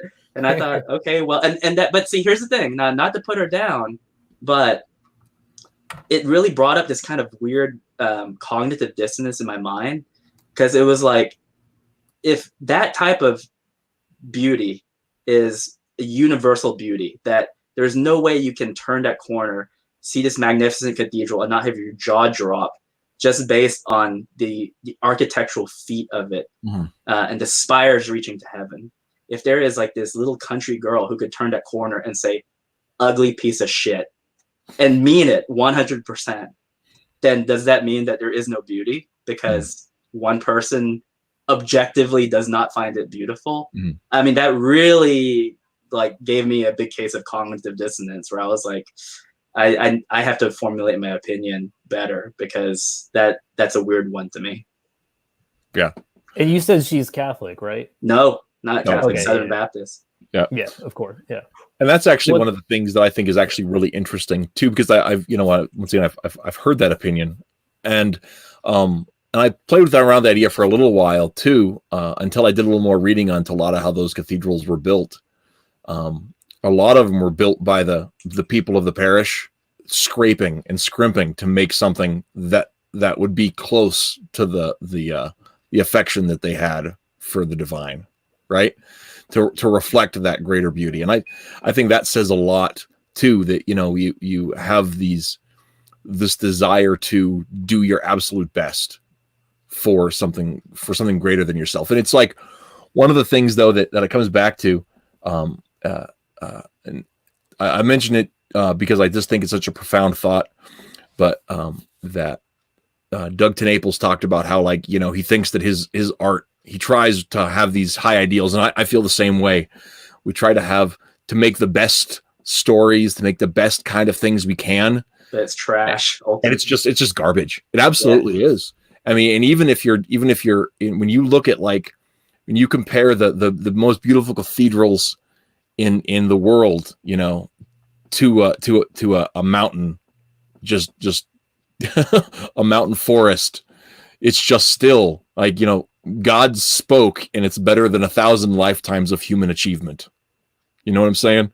As far as the good, the true, and the beautiful, right? And the thing is and the thing that's crazy about that to me too is God's creation self-sustaining, right? We have to patch up the buildings we build. The things that He created build themselves again and again and again, and that's life, and that's truth. But it's one of those things that I think that I can see some sense in that argument, that if there's nothing that we can do that's going to match what He did, then why pretend? And I think we can glory in our own creation to the point where we think it's worth something. But at the same time, if we don't create, if we don't, then what are we building toward with our lives? If we're not making something, then what are we doing? That's one of the things that I keep coming back to, is like, if we were to not make stories, if we were to not make drawings, if we were to not make cathedrals, then what are we spending our lives doing? Just scraping along? I mean, if we're to be made in His image, and the first thing He tells us about Himself is like, "Oh, so I made a universe and I put people in it." If we're really made in His image, how can we not, do the same? Well, it's kind of like this. There's always that philosophical argument of the difference between love and lust. And I forgot there's a book. It was written by a Catholic author, but his Catholicism doesn't have really anything to do with the book itself. It's a genuinely good book. And what it does is it takes two competing words that are commonly shuffled around in popular culture, but people have kind of lost their meaning. And I think the most profound comparison he made was the difference between love and lust. How do you differentiate the two? And most people would say, well, love is like an emotional thing and lust is more of like a physical attraction. And he argues that it's neither. He said it's very simple. Love is the thing that compels you to give to someone else, whereas lust is the thing that compels you to only take what it is that benefits you. Yeah. And I just thought that was so. Yeah, I thought that was a very profound way of stating it. And I know other people have said kind of a similar thing. But if an act of love is to create, which is again how babies are made, this idea of perpetuity and perpetuating is pleasing to God because it shows love, then I think that regardless of the futility of our efforts, which are all futile because we're all going to die someday, he still wants you to do it regardless, because it's that act that shows that something is being done. And I think ultimately, I guess in terms of the cathedral example, what I guess rhetorically counter argue to my friend who thought that is it's kind of like what I told Doug Ernst when he approached me with Soulfinder. I said, I've always, at least once in my life before I die, I want to create a work where it is a work of blood, sweat, and tears, but made purposefully to God.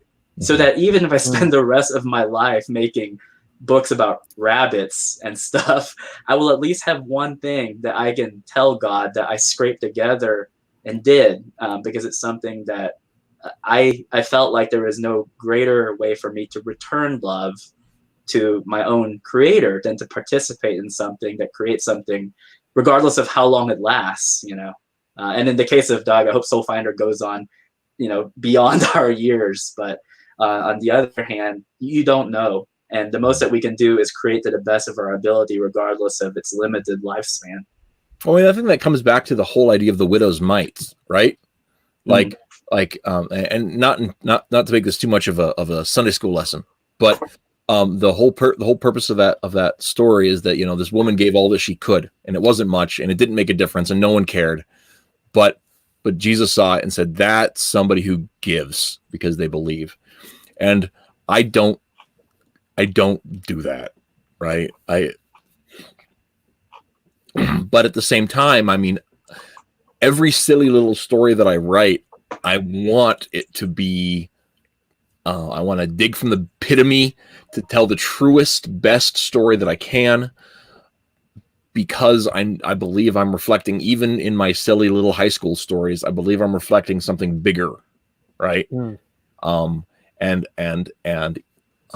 there's something true and something that is, and if it's truth that I'm understanding about the world, it's something that I was given the ability to understand, not that I have the greatest revelation to profess, now I've figured it out. No, well, you can, I mean, I look at learning as something that we happen upon, and not happen. We're given. We're born with the right number of toes. We're born with the sense to understand things. I don't think there's a difference in that.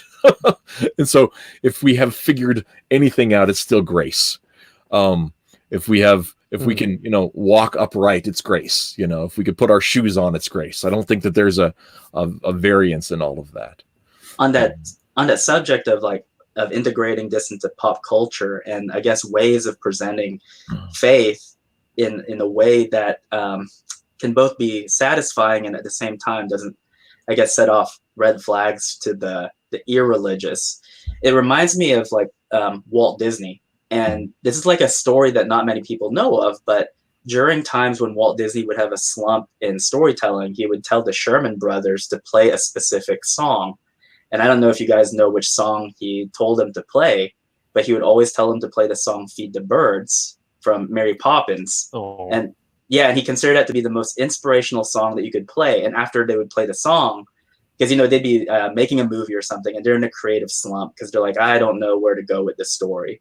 And he would tell Richard and his brother, hey, play that song, and they'd play Feed the Birds, and then he'd always say, that's what it's all about. Like, that's what we need to do. And it's because of a very particular line in that song. Like, after I heard that story, I had to watch Mary Poppins again, because I'm like, what is he talking about? So the line in Feed the Birds is it's the scene with the bag lady who's feeding the birds outside of the cathedral. Yeah. And it is like literally one of the most beautiful lines in any piece of music for like a cartoon, because it's so subtle that if you're not paying attention, you're going to miss it. And the line is, all around the cathedral, the saints and apostles look down as she shares her wares. Although you can't see it, you know that they're smiling every time that someone shows that they care. And it's so beautiful, because it's a metaphor for do something insignificant, because even though you can't tell, there are powers above you that like what you're doing. And I always found that to be a very profound thing that was kind of snuck into pop culture that many people don't realize. And so whenever people kind of poo-poo Disney as like a terrible man, and the company's a whole other thing. I'm not talking about the company. I'm talking about the man. He definitely had a creative impetus that was Christian in its underpinning, and it shows in a lot of the skill and quality and love that he put into his work. I mean, you go back to Fantasia. Most people always remember Night on Bald Mountain because it's like the cool scene where like Chernabog churns up the dead, but they forget that Fantasia ends with the Ave Maria, with the procession of monks who come out to kind of dispel the evil to end the movie. And it's like, you don't see that nowadays because you don't have the man behind the storytelling. And so I just thought that was a very profound tale that not many people know about, because it is genuinely, it genuinely stirs the human soul and the artistic locus into action. That actually comes back. It reminds me of something back in my own personal bailiwick. Saint David, who was the patron saint of the Welsh, when he died, just before he died, he gave one last sermon, and part of it he says, "Do the little things that you've seen me do." And it's one of those things that the little acts of kindness, little acts of devotion, the daily acts of determination and things. And that's one of those things that I think is, it's really easy to be to crave the grandiose. Back to the cathedral example, right? But there wasn't one guy that put that together. It was, hundreds of people over generations doing little things, ferreting away money for the tithe or doing acts of craftsmanship to create something together. But even in our own art, if we're striving to tell truths, to be as honest as we can be, I think that is, and not to self-aggrandize, because like we said, I mean, even our best work is filthy rags, right? But I think we were talking, was it when we were talking on the phone, and I mentioned it was Thomas Merton, and I always botch the quote or whatever, but the difference between Christian creators and others is often they are writing or drawing to live up to the expectations of their own ego, whereas the Christian is actually trying to please God.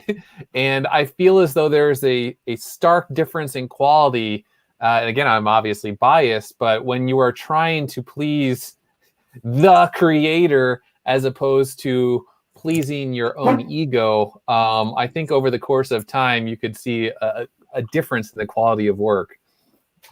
Right. And it's the idea of, again, like love and lust. You love the creator, so you create something to offer to him. Whereas a person who just wants to satisfy their own ego, it's a lust for creating something to satisfy themselves. Wow. Yeah. And I guess there's a blunt way to lustfully proclaim the gospel, I guess. Yeah. And then there's a blunt way to lovingly proclaim it, I suppose.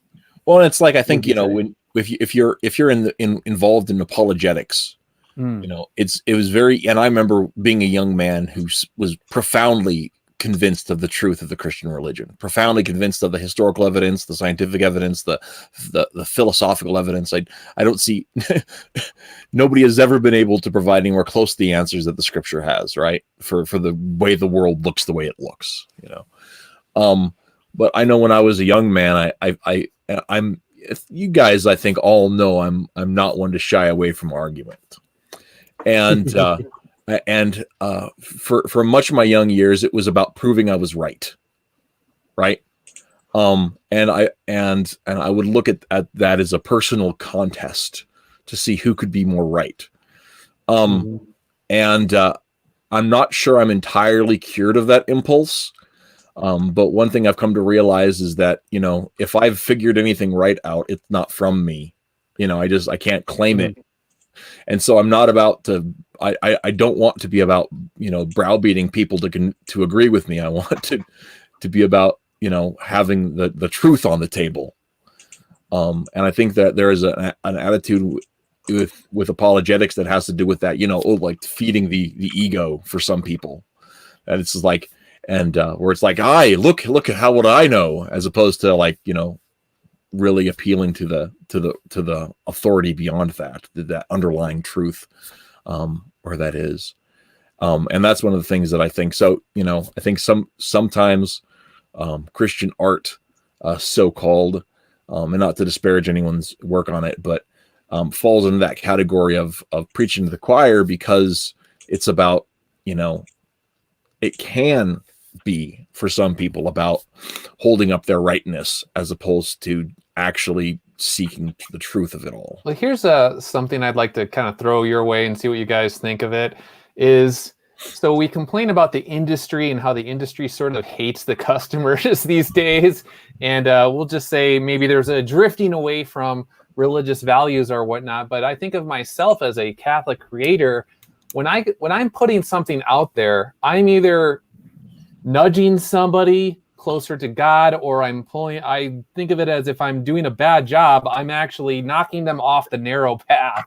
And if I'm taking my faith seriously, I will be held responsible for whether I knock that person off the narrow path or if I brought them closer to God. And so and there are eternal consequences. It's eternally important what I do for my audience. And so I think when you're talking about Christian creators, that's another sort of instance where they literally love their audience. And if they're doing it right, they're trying their best to do the best for them eternally. Whereas if you are maybe a rabid sort of maybe left-wing secular individual who swears and says F you to your customers, it might show in your work how you feel about them. I don't know. Maybe I don't want to go on a tangent too much, but that's like people having strongly held convictions and lustfully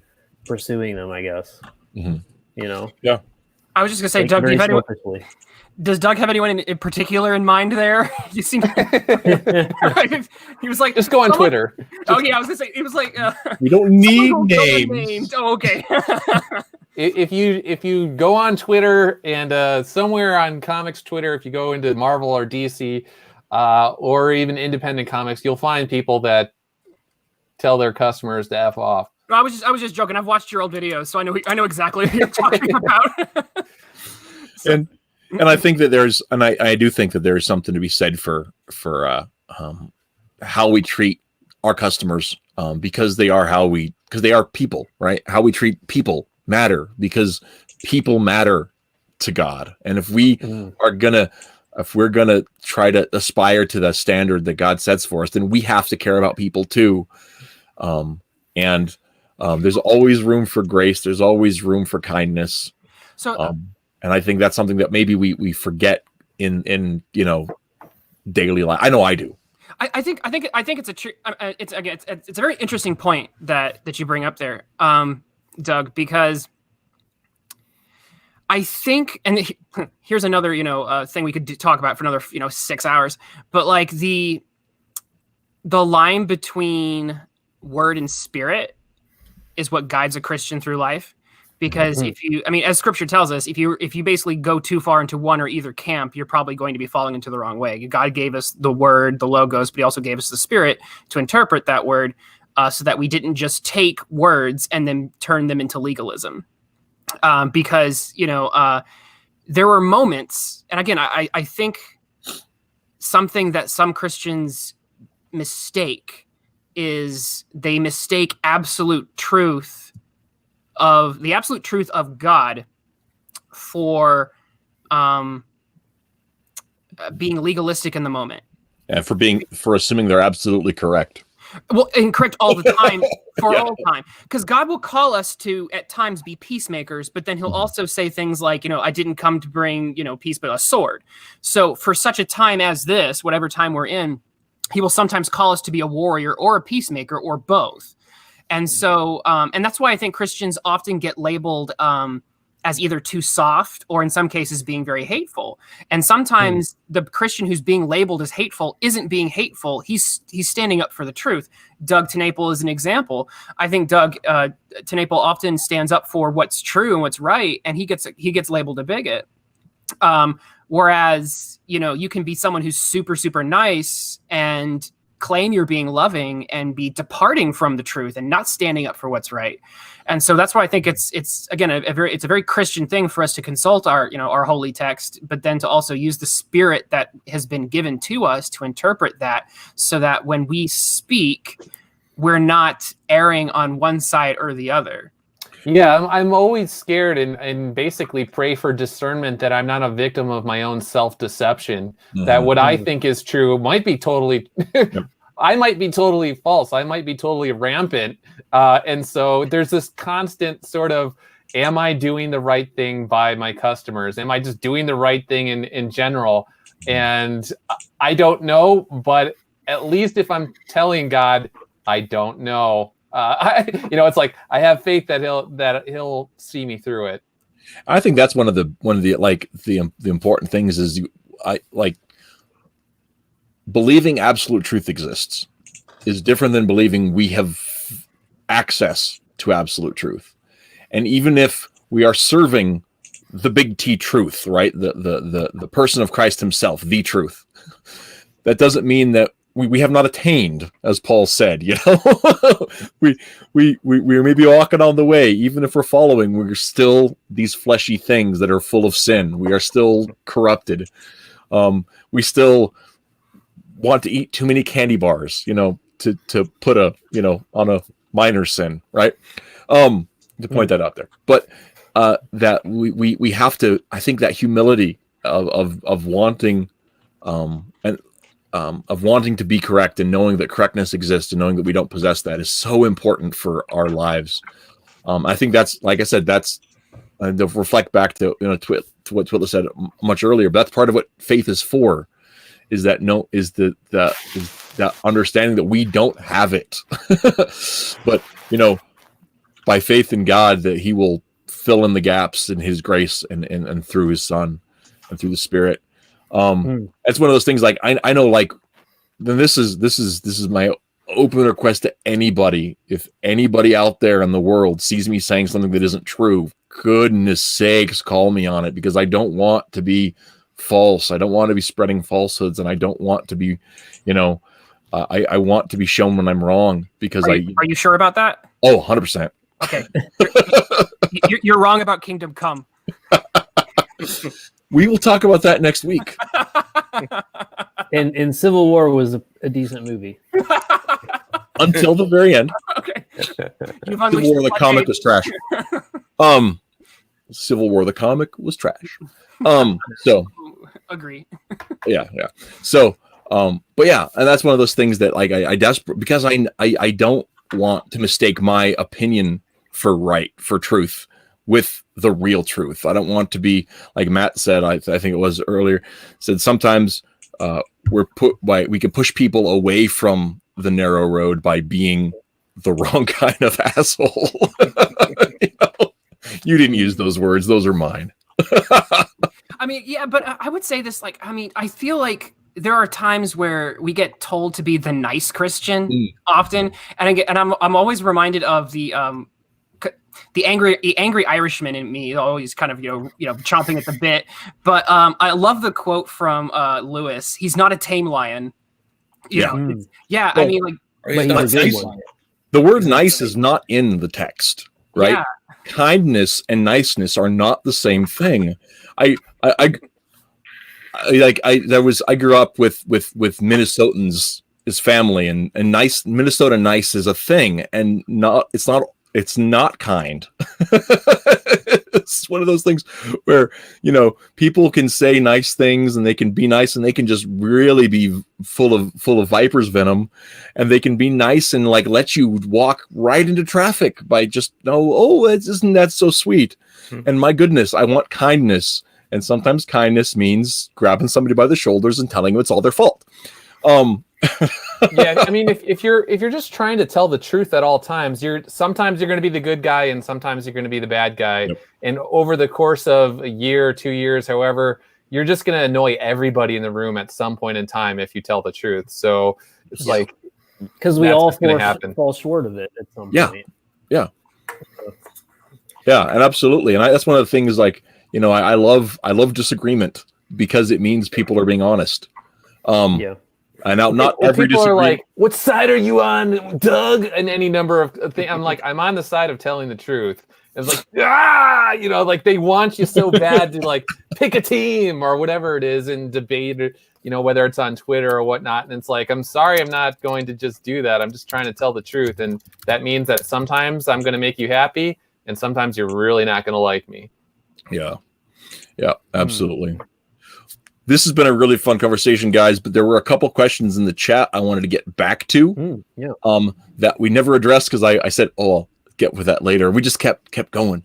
One was, and I cannot remember the user's name at the minute, Goblin guy. Anyway, he was talking about, what did you guys... Raging Goblin. There you go. He said, what do people think about the portrayal of Nightcrawler as a Catholic in X-Men? Oh, I'm going to answer this real quick. So I think his best portrayal was actually in X-Men, the animated series. Yes. He was only in 2 episodes, but just look it up on YouTube and then laugh because that will never be portrayed again. Like if that were to air today, it would be the most controversial thing on the news for the news cycle. But I stopped caring about Nightcrawler in the X-Men. I think it was in the Grant Morrison run. It was when he was Grant. I think it was when Ian Churchill was the artist on it. But if people don't know, there was a time when Nightcrawler was actually a priest, and it was awesome. Like that was some good storytelling. But then obviously some editor was like, "Nah, you got to write him out." So it was during the height of the pedophile scandal, and in the story, his Nightcrawler goes to his bishop, and he's like, mein Bruder. What is up with all the child rape in the Catholic Church? And the bishop goes, if you don't like it, you can leave. And he just rips his priest collar off. And he's like, fine, I will. And he just leaves. And I'm like, that's awful. That's it? That's terrible. Awful. So I just stopped caring after that. I was like, if you're not going to be beholden true to the character, and I think it was events after that just kind of led to a general ennui on my part with regards to Marvel characters, because it's I get it that things change with storylines, but there are some drastic changes where it kind of dawns on you that they're basically just disposable toys on a playground is essentially what a lot of editors and writers see these characters at. And the second one, obviously, to me was the dissolution of the Mary Jane Peter Parker marriage, where I'm like, well, if you're going to do that, just because you feel like you need to just start over, then none of this really matters. And so it was at that point that I really stopped caring about Nightcrawler's Catholicism, because it's never going to be accurately represented. Yeah. I see. I had stopped reading X-Men by then because Morrison I don't hate him. I hate his writing. I just never liked anything. Grant. I like some of the stuff he's done, and if he does stuff that is not connected to anything else, it's kind of cool. But the minute you let him play with other people's toys, he breaks them because he just loves to break toys. The same thing with Warren Ellis. It's something about, with the exception of Garth Ennis, something about these British writers. Oh, I was about to. Oh, thank you so much. It gets under my craw. Like it makes me so mad.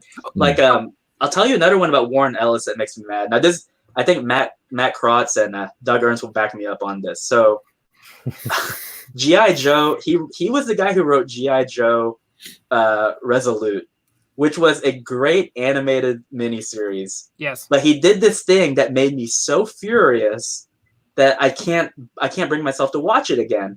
He made it so that like Scarlet chooses Duke, which everyone knows is not how it works. Scarlet chooses Snake Eyes. And now that would be like a minor quibble if it wasn't for the fact that I was like, there's something about this guy where I swear he's so subversive that he just does things to make people mad.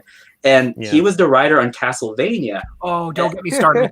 And I hate Castlevania because if you read the guidebook to Castlevania 3, the story of Castlevania 3 is darkness has taken over the land. The Orthodox Church needs a hero to fight the demonic elements plaguing the land. They turn to the Belmont family to rid the land of darkness. That's Castlevania. It is good versus evil. There is no moral ambiguity at all.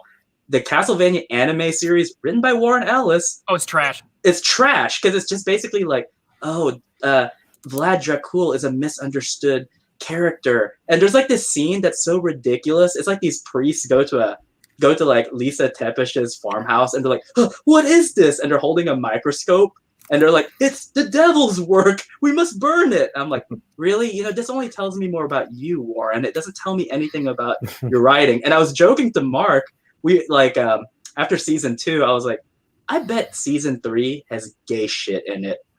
And like I didn't even know season 3 came out, and it was like that was the only thing anyone knows about it. It's like, yeah, it's like, oh my gosh, there's a 3-way sex orgy with Alucard. I was like, Warren Ellis, you need to proverbially like jump off a cliff. Okay. So like I haven't read that, and I'm not a big Castlevania fan, and I do love Bram Stoker's Dracula as a friggin' masterwork, but like the real Vlad Tepes was a nuanced character, but like you can't tell the story of the actual Vlad Tepes in a Castlevania setting. It doesn't work. Okay, so I'm so glad, Tim, that you brought up Castlevania, because I went on a rant and a tirade against that show because it's they want to have their cake and eat it too. Like they want to pretend that like Vlad is like, oh, he's like, he represents science and the church represents superstition. Right. And then Dracula summons demons. And it's like, so magic exists. And also they demonstrate in the same show, because is it Trevor? Yes, Trevor. Because Trevor goes, priest, you can make holy water, right? And it's like, so holy water's real. Yes. The church is real. So the lore didn't even make any sense. That's a great point. And I love that you brought up the British thing too, because I have a thesis, and I might actually pursue this at some point in an academic setting. But I have this idea that superhero comics specifically, not comics, but superheroes are a uniquely American cultural thing. It may be one of our few unique cultural offerings to the world, because we've inherited so much from the British. And I feel like in order to fully understand superheroes, you have to be like, again, going back to like, understanding things from a cultural, almost spiritual sense. Just like it's difficult for us to appreciate, things in British culture, like their relationship with the royal family. We just can't really process it like they can. They've grown up with it. They've lived it. And I'm like, they can't understand a world where we balance out our this weird status quo that superheroes preserve with the law while also operating counter to the law. And every time like a British person gets a superhero, they just like upend society. Like Alan Moore just can't get away from it. It's like, here's a superhero, or here's a character with superhuman powers. They upend society and all of reality as we know it. He did it in Miracle Man, V for Vendetta, and like everything else. And like Americans can have a superhero who basically simultaneously works with the status quo while working outside the status quo, and we're totally fine with that. Yeah, and I would agree that is part of it, but I do think that like the superhero story has a cross-cultural reference to the point where like Japan, for example, has taken it and run with it. It's not exactly the same context. It doesn't have the same kind of free moral agency, but it often has somebody who's part of the society who has to argue with the society to get them to agree with it, which is also a theme in Godzilla pictures, where you've got the one rogue who's like nobody agrees with until like the third act, and then everyone sees they were right all along. But I think that there is some reflection in that with that. Also, Japan's 20th century has been. Carl Toons and I were talking about this on Twitter the other day, that the 20th century, especially the last half of the 20th century, is Japan stealing from America, America stealing from Japan, Japan stealing from America, America stealing from Japan. They're like two junior hires that are in love with each other but won't date because boys and girls are gross. But back to Nightcrawler. He's again, I feel like it's one of those things where unless you're a person who can at least in a fictional sense capture something that's outside of human experience, I feel like it rings hollow a lot of times. And that's when it's being done well. I feel like when it's being done well, it rings hollow with writers who don't understand, Catholicism and Christianity. And when it's done very badly, it's basically just cynical. And look, Nightcrawler's going to have his faith's going to be shaken because something bad happens, and we get these very juvenile how can God let bad things happen to good people like that? And in relationship to that specific thing, you're talking about the crisis of faith with the pedophile priest thing, and what reminded me about is in the second X-Files movie, where there's that priest who is that was a good one. It was a good one, but one of the best things about that movie is that the priest acknowledged that it was wrong, and it was just like, there's something deeply wrong with me. This was bad. I'm not defending it at all. It's simply a fact of his life. And he wasn't saying it was good. He was saying it was bad. And one of the things that I thought was so interesting about that was the nuance that a person who's done wrong things can be remorseful for the wrong things instead of acknowledge that they were wrong. Yeah, that's one of my favorite X-Files stories of all time. And Dana becomes it's one of the great. It's one of the great stories of the 90s, I think, because the rational skeptic Dana Scully becomes Catholic by the story's end, and the I want to believe guy remains a resolute atheist the entire time. And that story really drives it home, because that Catholic priest basically says if I'm can you forgive even me? And she has to reconcile herself with the fact, what am I if I understand, this is what I took from the movie, but if I understand the Christian message, that I really should be able to forgive him if he's genuinely repentant, and yet he's still stuck. That's the interesting paradigm. It's written by two writers, one who's Christian and one who's atheist. So, but they're best friends. So they're able to build these interesting, complex connections of sometimes people spend their entire lives, they go to their graves in systematic bound in sin, like you and me, but and yet they can still be saved by grace, by supernatural intervention in a way. And who are you? I guess, I don't know. Anyway, I'm rambling, but that's a really good movie. Sorry. No, I really enjoyed it too. I think, and I enjoyed it more. I just recently, my wife and I just made it through the entire series of X-Files, all of it. Oh, wow. Yeah. It took us 6 months. We should do an X-Files stream sometime. That'd be really that'd be fun. One of my favorite series of all time. One of the things about it, about that movie, is that I'd seen it when it first came out, and then I watched it again 6 months ago.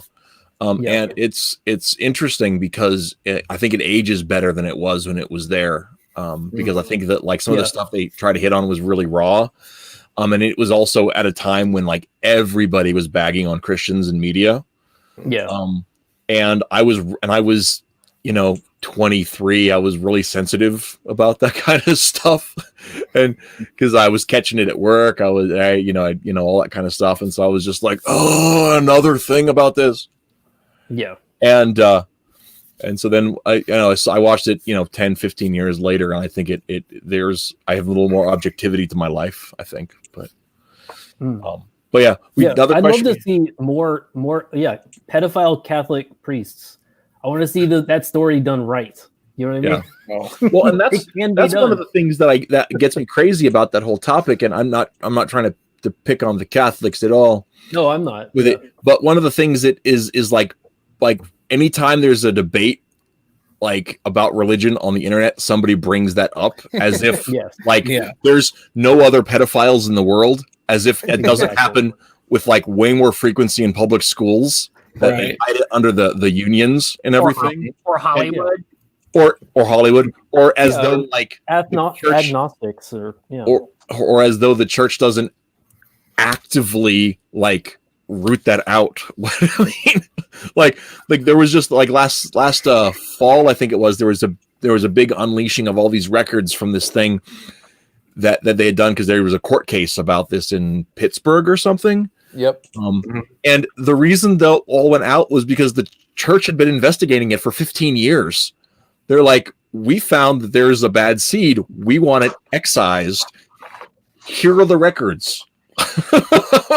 But a lot of times what they do is they'll take I remember there was like 30 years, there was stuff from like 30 years ago that was like unsealed, but then like the media was treating it like almost like if you read the headlines, you would think it just happened today. And it was like, that's from like, it was from 1985 or whatever. Yeah. So, but it's kind of like people do the same thing where it's like, oh, well, the Constitution needs to be thrown away because the founding fathers had slaves or whatever. It's like, because they weren't infallible men, then we have to do away with the principles that are, espoused in the Declaration of Independence and codified into law by the Constitution. It's like, no, the principles are the overall message. They don't go away because the men who speak about them are fallible. And the thing is, it's really, really old. It's really, really old. Yeah, it's so old. It's like, yeah. Oh my goodness sakes. Anyway, I don't want to get onto that subject. One of the other questions we had from the chat was, as Christians, how can you interpret the biblical stories or poems into your comics? I want everybody from the panel to talk to this. So we'll start with Twitless. How do you interpret biblical stories or poems into your comics? So I don't. Taylor does.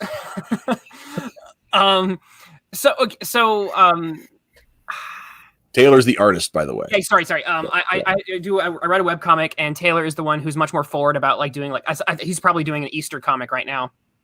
I'm a little bit more private, I guess, with my faith. I like to. My philosophy is to kind of like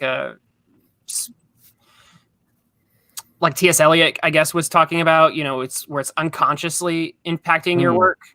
I like to think of myself as a creator who is a Christian.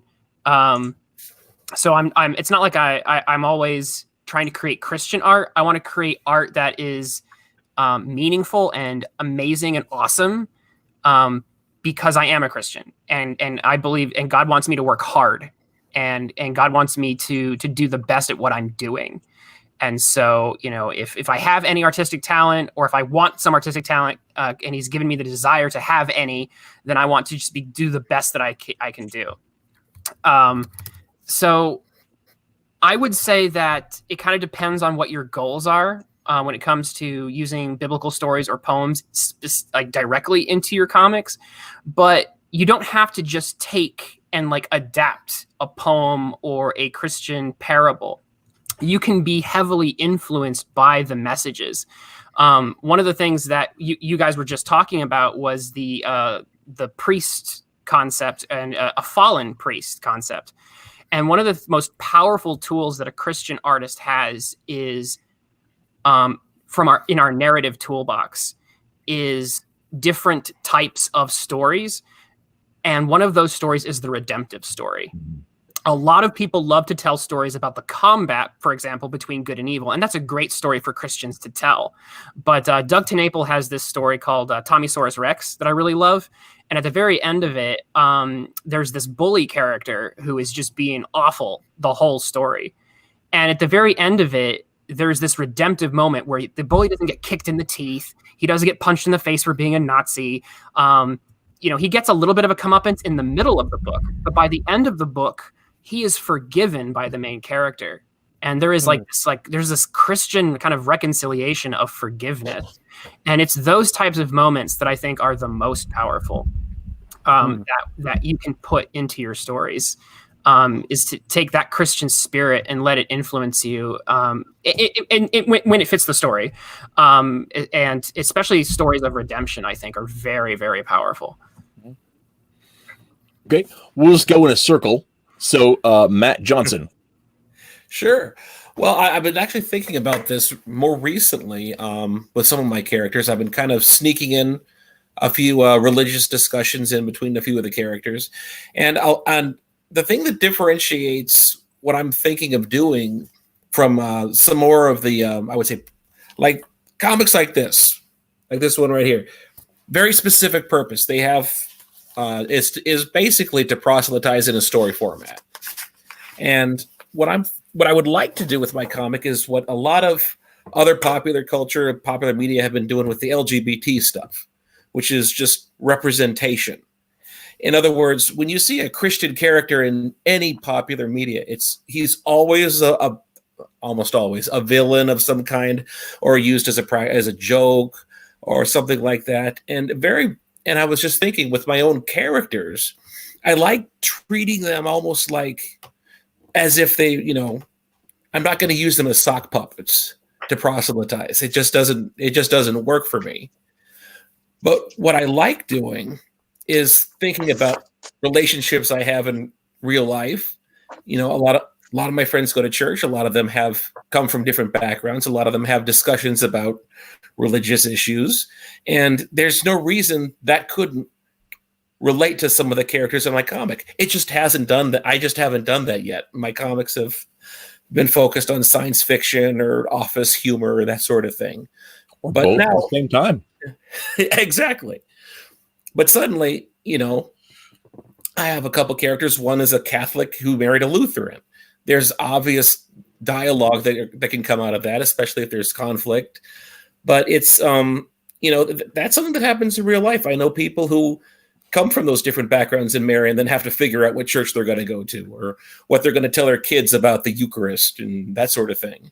It's, it's something that I think is easily workable in a work of fiction, but it just hasn't been done. Christianity in too many cases is just it's either a joke or it's ignored completely.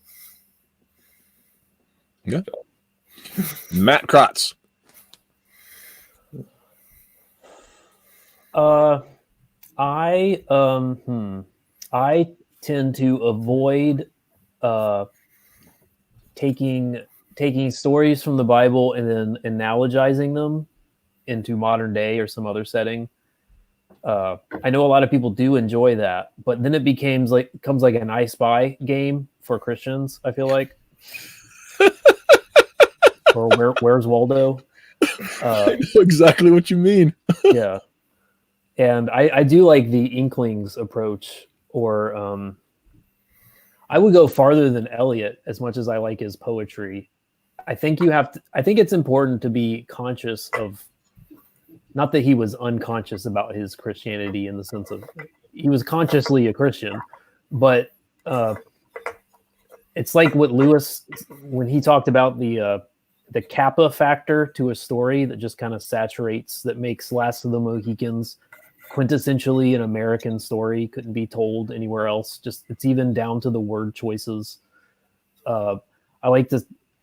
That's the same sort of things that I try to research with my Kyrie series.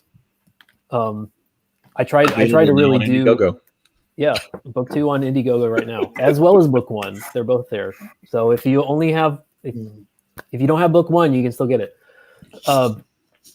Just like I try to get to understand the oxygen of the story of what like a Roman adventure Western Romance of the Sand story needs to feel like on every page.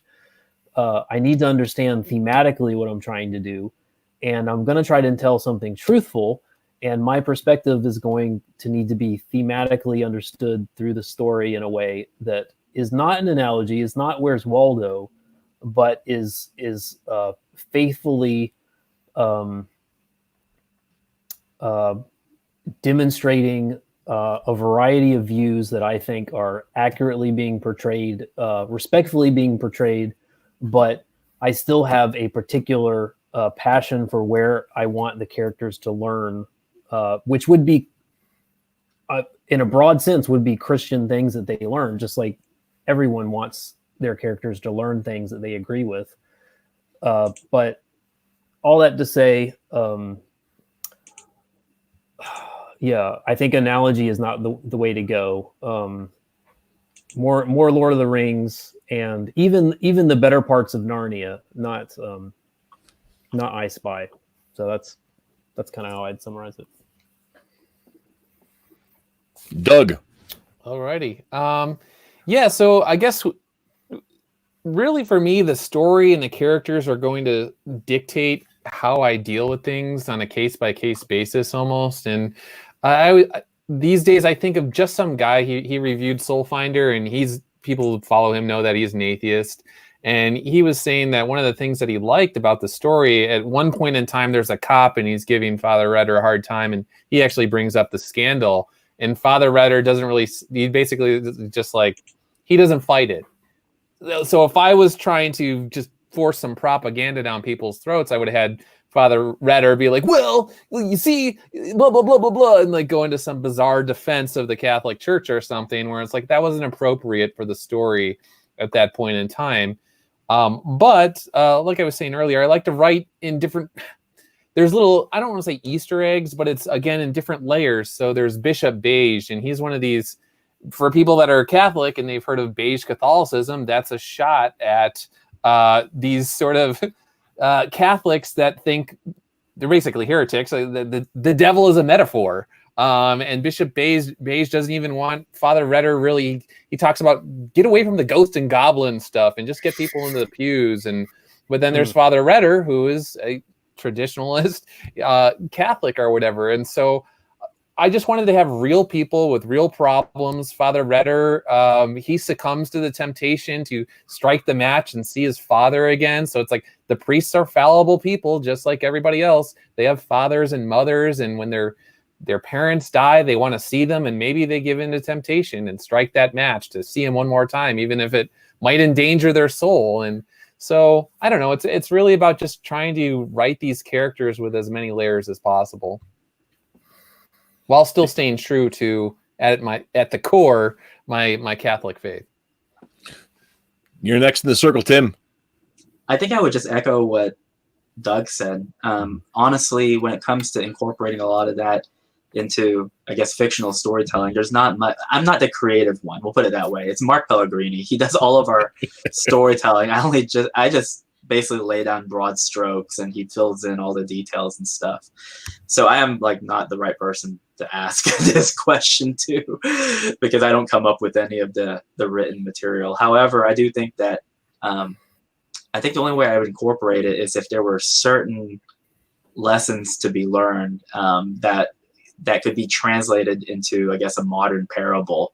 I would use as a point of reference, but he would really be the one to talk to in terms of how he feels like it would be best to incorporate it directly as a method of storytelling. Okay, that's fair. So, I guess I'm the last one on the circle on here, which I knew was going to happen, but I still feel unprepared. I believe everything in story is metaphor for reality, and that's one of the things that I love about hero stories. Is I think that they teach us, especially I think they teach young men. I think that's why superheroes are so popular with young men, just like knights, stories of knights and fair maidens and all that kind of stuff. But I think that hero stories teach young boys how to be men and teach men how to be better. And so I think that every hero story serves that function. I think all stories tell us, by telling us stories of the extraordinary, they inform us about how to be heroes of the mundane. Getting up every day and going to work is slaying the dragon, man. And it doesn't always feel like it. It doesn't feel like it, but I think that those truths are true for scriptural truths as well. And so every story I write, it's not about preaching. It's about setting up the framework where these realities are true. Now, I do a lot, and Matt, both Matts actually are aware of some of the deep lore that is in our silly little hero stories. And so there is a lot of presumptions of scriptural truth that underlie my silly teenagers in Wisconsin. And we'll get to some of that later on. But in terms of directly biblical stories is not something that we've done, other than there's certain biblical truths that are fit into our deep lore that may come up shortly, as well as some extra biblical fun stuff too. As far as poems, I'll use poems whenever they're appropriate. So I would not be adverse to using something from the Psalms if it fit the story the right way. I haven't run across that yet. But that's or something from any of the poetic works of the Bible. It just matter of just it hasn't come up to the right place yet for all of that. So, but yeah. So it's for my sake, it's very much thematic. And I would, I am not there, but I would agree more Tolkien than Bunyan, if that makes sense to folks. Yeah. But that I'm not Tolkien either. Yeah. So Not that any of us are Tolkien. I know. Yeah.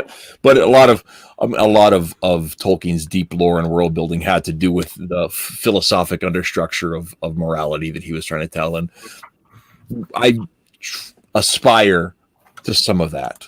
Tolkien also really loved trees, like almost in an unhealthy sense. There's this documentary I was watching of him, and he's going around the campus of Oxford. He's just like, look at this tree. It's an amazing tree, and he's just like, that dude loved trees. Yeah, no, I can relate to that. living in the Nebraska plains, trees are a kind of a rarity out here. So, Oh wow. I feel that as well. So also a couple things in the chat, and then we'll close out because we're 25 minutes over. In relation to British writers, I believe the meaningless horrors of World War I caused many Europeans to reject God, and our cultural trends seem to be downstream from theirs. I agree, but I actually think it started sooner. In fact, I believe the abandonment of orthodoxy is largely what caused World War I. On a cultural level that I'm not going to get into today. So if you disagree with me, you don't have an avenue to talk about it. But but yeah, I do think that as destructive as World War I was, definitely affected the European consciousness of the death of a generation. And that's one of the things that I think is why America's response was different, was because what America did is they went in and stopped all the stupidness. They went in there. They went in there fast and stopped the killing. Here's the thing. In 1917, more soldiers died than in the entire 11 years of the Vietnam War. In 1 year in World War I. That is the bloodiest year in world history. Well, so I don't know. yeah, so that's one of the things when you look at like that, and that was all Europe because we came in the end of 17. Since we're on the topic of World War I, to be topical, didn't Spanish influenza kill like more people than World War I as well? I think so. Yeah. I think so. Woohoo! That's it's a little different dying from getting sick than dying from getting shot in the head or inhaling mustard. No.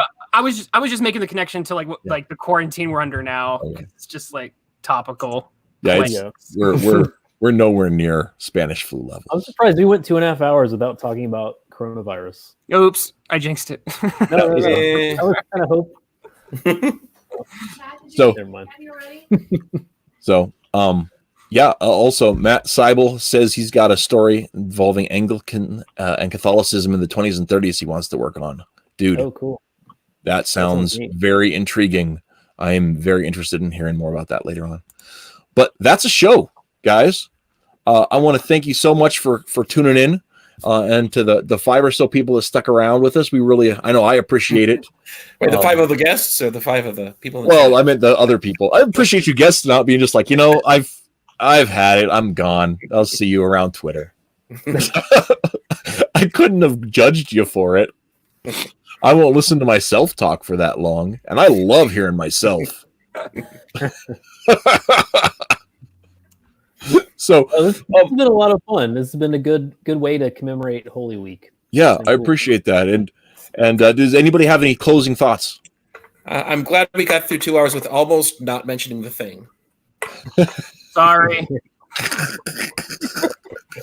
Sorry, not sorry. Well, Tim, Doug, Matt, and Twitless, thank you so much for coming on. I really appreciate it. And tomorrow is Friday, but Sunday's coming. I'm going to steal that line, that old tent revival line, because it's the best day of the year, man.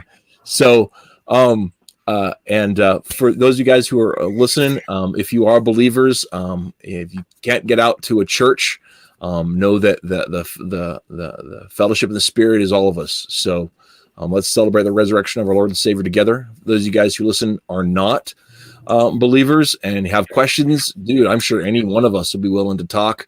I know I certainly will, because if there's anything I like listening, I like talking to more than comics, it's Jesus. So because it matters more, frankly. Anyway, you also look a little bit like him today. That hair is really long. I look like a Northern European's idea of what Jesus might look like. I'm fairly certain I'm entirely too pink. So anyway, have a great night, guys, and happy Easter. Easter. Happy Easter.